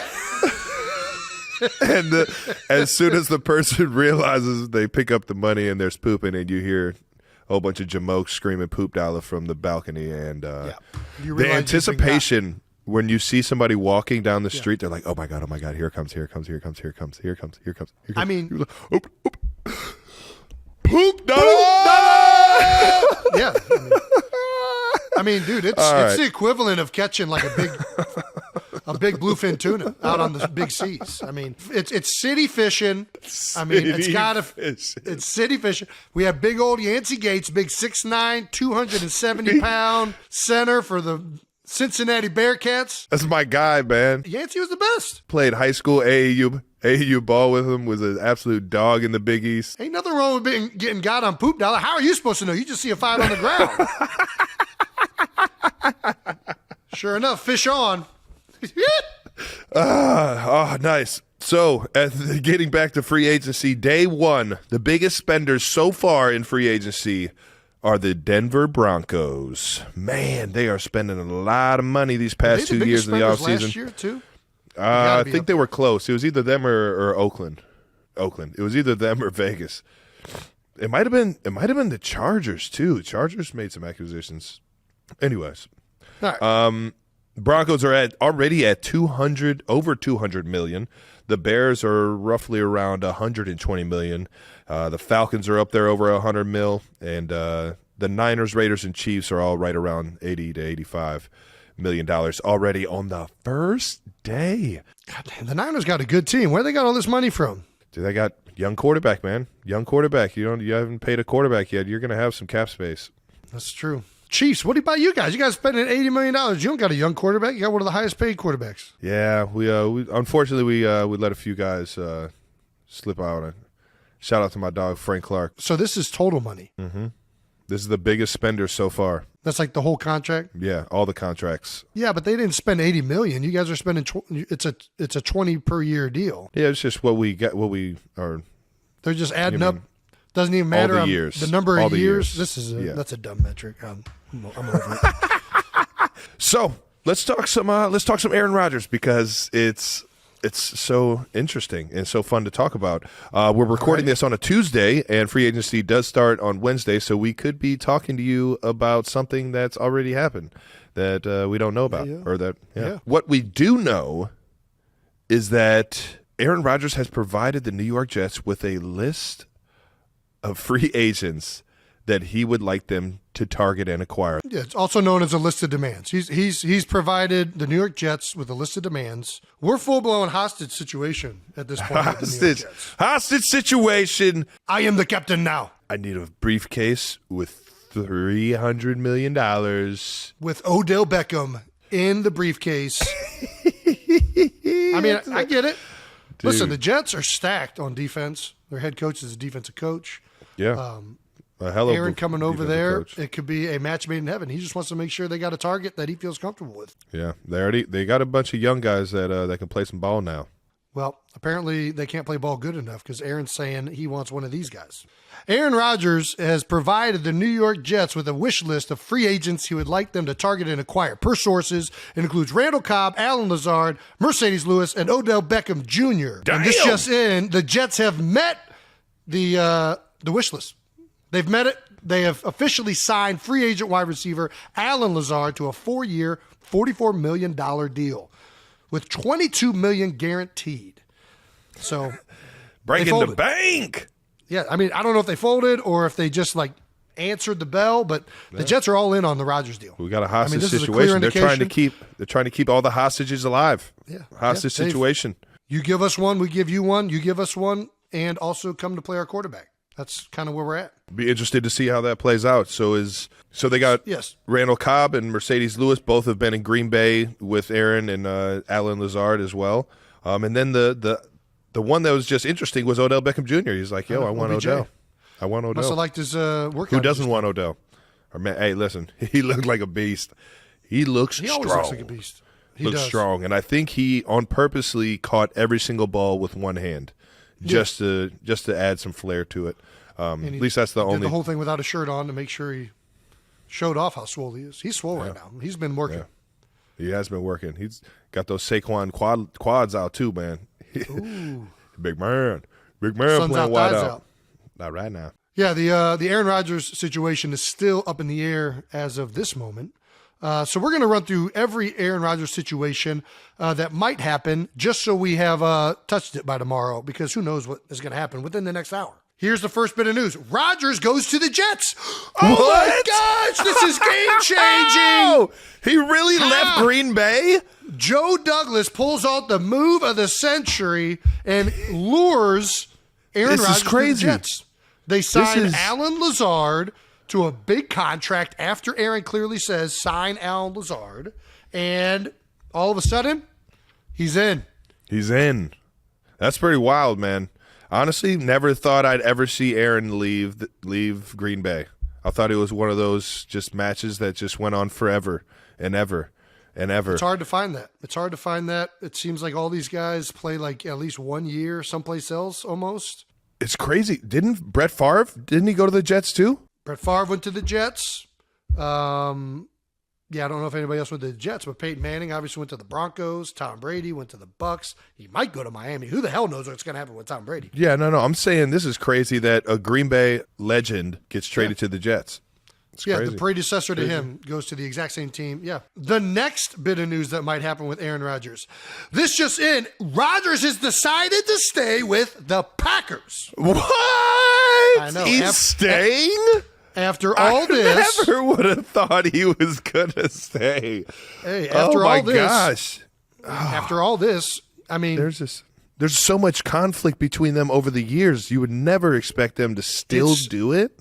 It's hard to pull that trigger. When you've been in one place that long, it's hard to pull that trigger. Like, as someone who just almost retired, when in doubt, don't. And he clearly had doubt, so he stayed in Green Bay.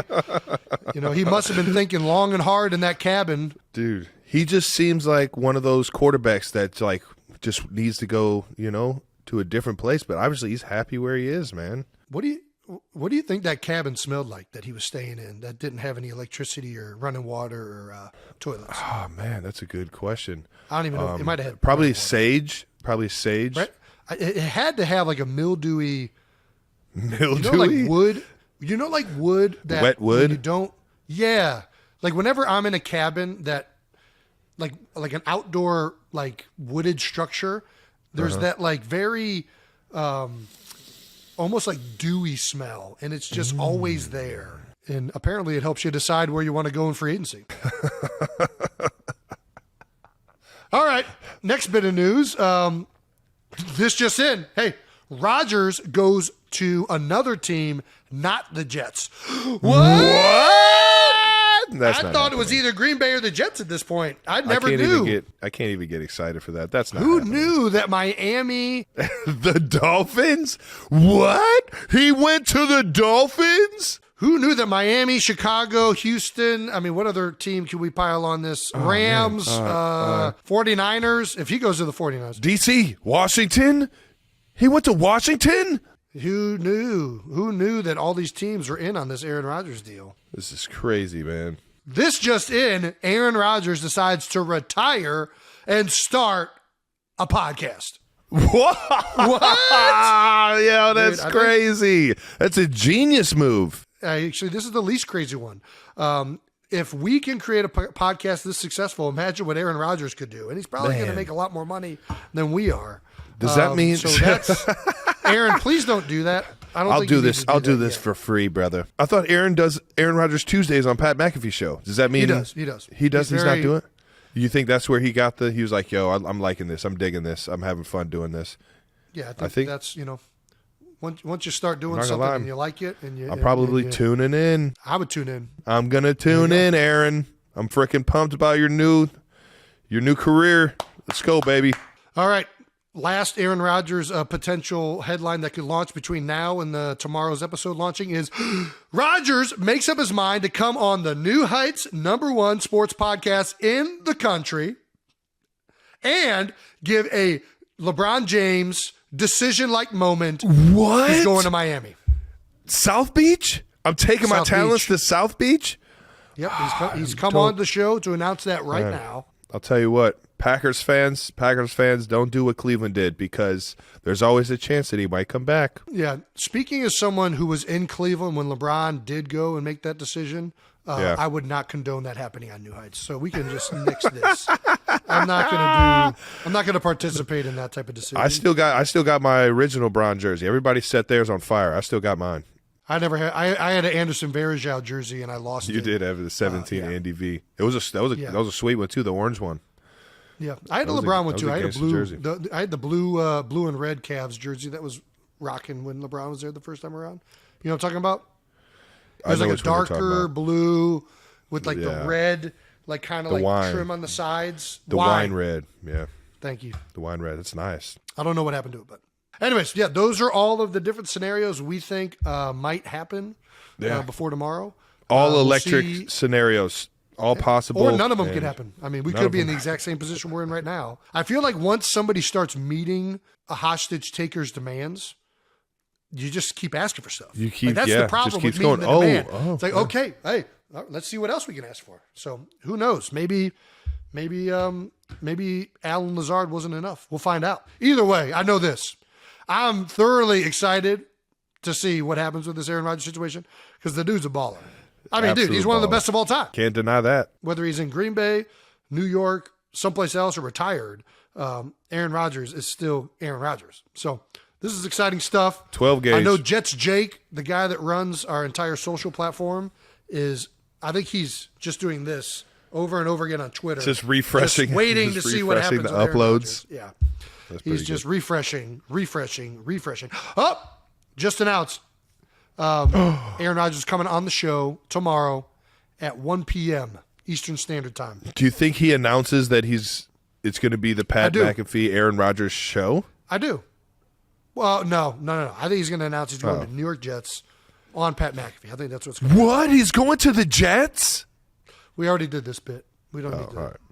Yeah. But I like your enthusiasm. I was excited, man. And it will be electric news if it happens. It will be. As is everything that comes out of the PMS show. All righty. New segment, Getting Out of the House. Get your ass out the house. This show has always stressed the importance of leaving the house to meet people and do fun things. And this week, Travis has got out the house. He's headed to a little event. You might have heard of the Oscars. Ever heard about it? Has a big after party at the Oscars in Los Angeles. Yes, and Trav went to it. How was it? I was lucky enough to get the invite. I got the ticket, and me and my two guys, Aaron and Andre Eanes, AA Management, we went up there and had a blast, man. Got to meet some folks out in Hollywood, and it was crazy. Who'd you meet? I mean, that.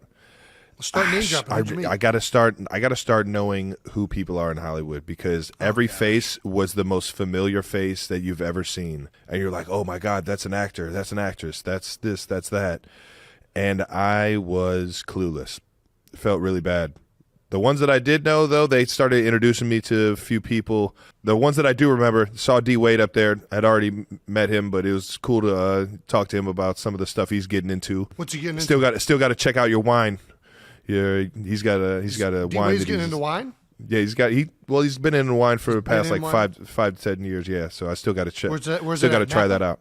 Where's it made? I would assume it's Napa. I don't think he's going overseas for it. I think he's keeping it right here in the States. You can make wine in the U.S. outside of Napa Valley.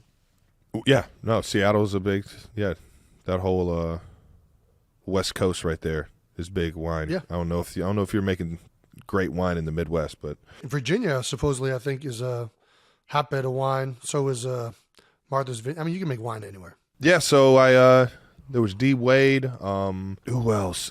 Elizabeth Banks. She was absolutely awesome. She didn't have She's hilarious. she had a sore throat or some sort of a hoarse throat or something, so she couldn't talk much. But she was fun to be around, man. She obviously doing Cocaine Bear coming out. I'm excited to see that. That story is absolutely insane, and the fact that they made what is it, like a comedy horror out of it? That's I'm interested. I think it's just a thriller. I mean, it's yeah. Let's see. Okay, what can we do? What's the animal that everyone is most afraid of being face to face with? A grizzly bear. Okay. How can we make this a more terrifying bear? Let's give him cocaine. That boy's gonna be wired. You know this is based off of a like semi-true story. I mean, I don't know. Yeah, I don't know. I didn't know that. Okay. Well, I'm just looking forward to the sequel. Yeah, Cocaine Bear was the sequel. I'm just looking forward to the sequel, Meth Bear. Which Meth is gonna Bear? be, oh my God, Meth Bear. You thought Cocaine Bear is intense. Just wait until Meth Bear starts running down your fucking house. If there's one thing that could take down a cocaine bear, it's probably a meth human. So imagine a meth bear. Indestructible. Indestructible. Other than that, I went to the Vanity Fair, and then I went to the Gold Party afterwards, which is, I believe, Jay-Z's party. Got to meet Jay-Z. Great dude. Nice. And throws an unbelievable party. It was electric in there. It's not a shocker. Not a shocker at all, but I did get pumped about it. Tracy Ellis Ross, absolutely hysterical. Had me dying laughing. Did you meet Larry David at Nice. I did meet Larry David. That was like the first person I walked in the room. Walked in the room and shook that man's hand. Curb Your Enthusiasm. Seinfeld. I'm trying to get into this segment and I just can't do it. I'm like really trying to be excited about the Vanity Fair Oscar party. And I'm not going to lie, I couldn't give less fucks. I couldn't give less fucks about the Vanity Fair Oscar party. Yeah, until you're up for an Oscar and you go to the party and you meet a whole bunch of people and you're like, wow, these people are really nice. I'll tell you what, it wasn't like a club. You could have a conversation in there. It wasn't like, you know what I mean, music blaring. Like I can't. I'm sure it's a blast talk to go to anybody. I bet it is. So why don't you want to go? Because you can't wear flip-flops? You probably could wear flip-flops. I would. I would go if it was convenient for me to go. If it was in New York and I got invited to something like this, I would go. Nice. So the Met Gala, we're in. Gotcha. I lied. I'm not going. What? Yeah, I don't. Saw my dog LeBron James. See, you could have met LeBron, man. Could have met LeBron with me, man. No, he's absolutely a legend. Northeast Ohio legend, Midwest legend. But yeah, it was fun to kick it with him. Saw Draymond Green up there. There were some fun faces, man. They were everywhere. Draymond. Again, I don't really know where to go with this. No, you're killing it. I'm super excited that you went. I just.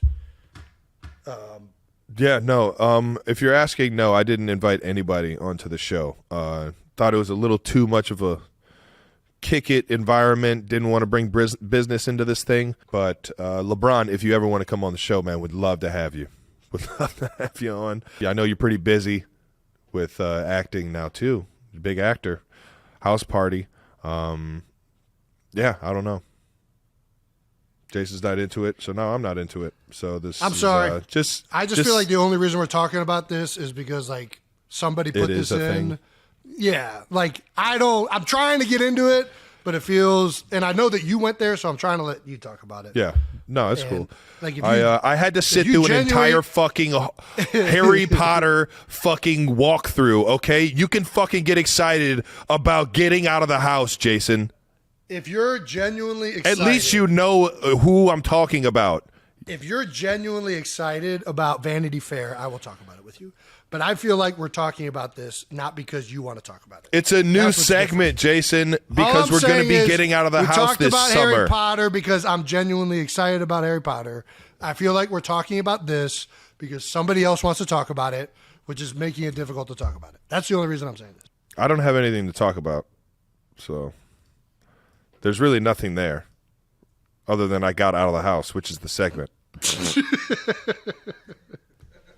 I'm an asshole. This segment just became something fun.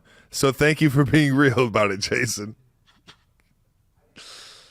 I deserve it. I think it's gold. God damn it. I think it's gold. You just made this segment something worth listening to, Jason. You just made it something worth listening to. God damn it. Trav, really happy that you were able to make it to the Vanity Fair episode. Fuck up.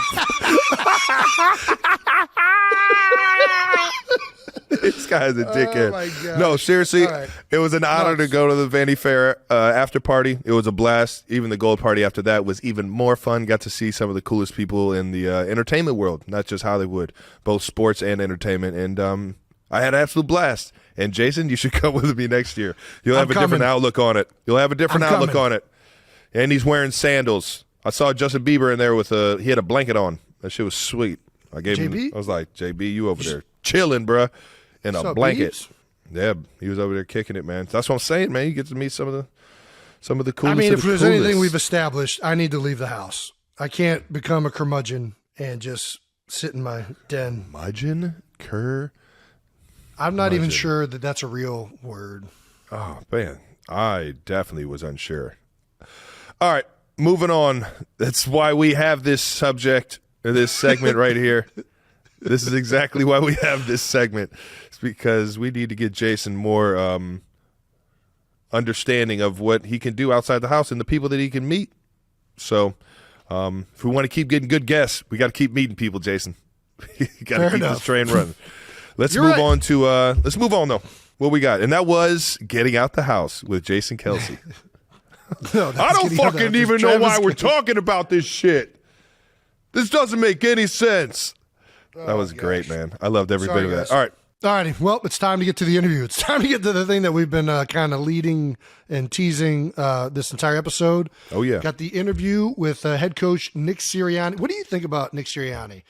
And don't just crush me because I just crushed Vanity Fair. Please don't crush me. I'm not. I have nothing to crush you or Sirianni about, man. Obviously, great coach because of just how he can motivate guys, but let alone his X's and O's, man. You guys are flawless when that thing's rolling. It's impressive to watch, and he's got a fun energy, man. Like his energy on the sidelines when everything's rolling. I have the image of him like going into the camera. I think they're in like the 49ers game or something where it's just like, oh yeah, and I fucking love Giants, it, man. Maybe? Yeah, maybe it was one of the playoff games though, but you could tell he gets into the games and he feels a part of all of it, and yeah. So I'm excited to check this one out, man. See what you guys were over there talking about. Well, I think you're going to enjoy it. Nick is a fun interview. He's a guy that wears his heart on his sleeve, and we got into a lot of great topics, including well, I'm not going to tease it because you're going to watch it right now. Without further ado, head coach Nick Sirianni.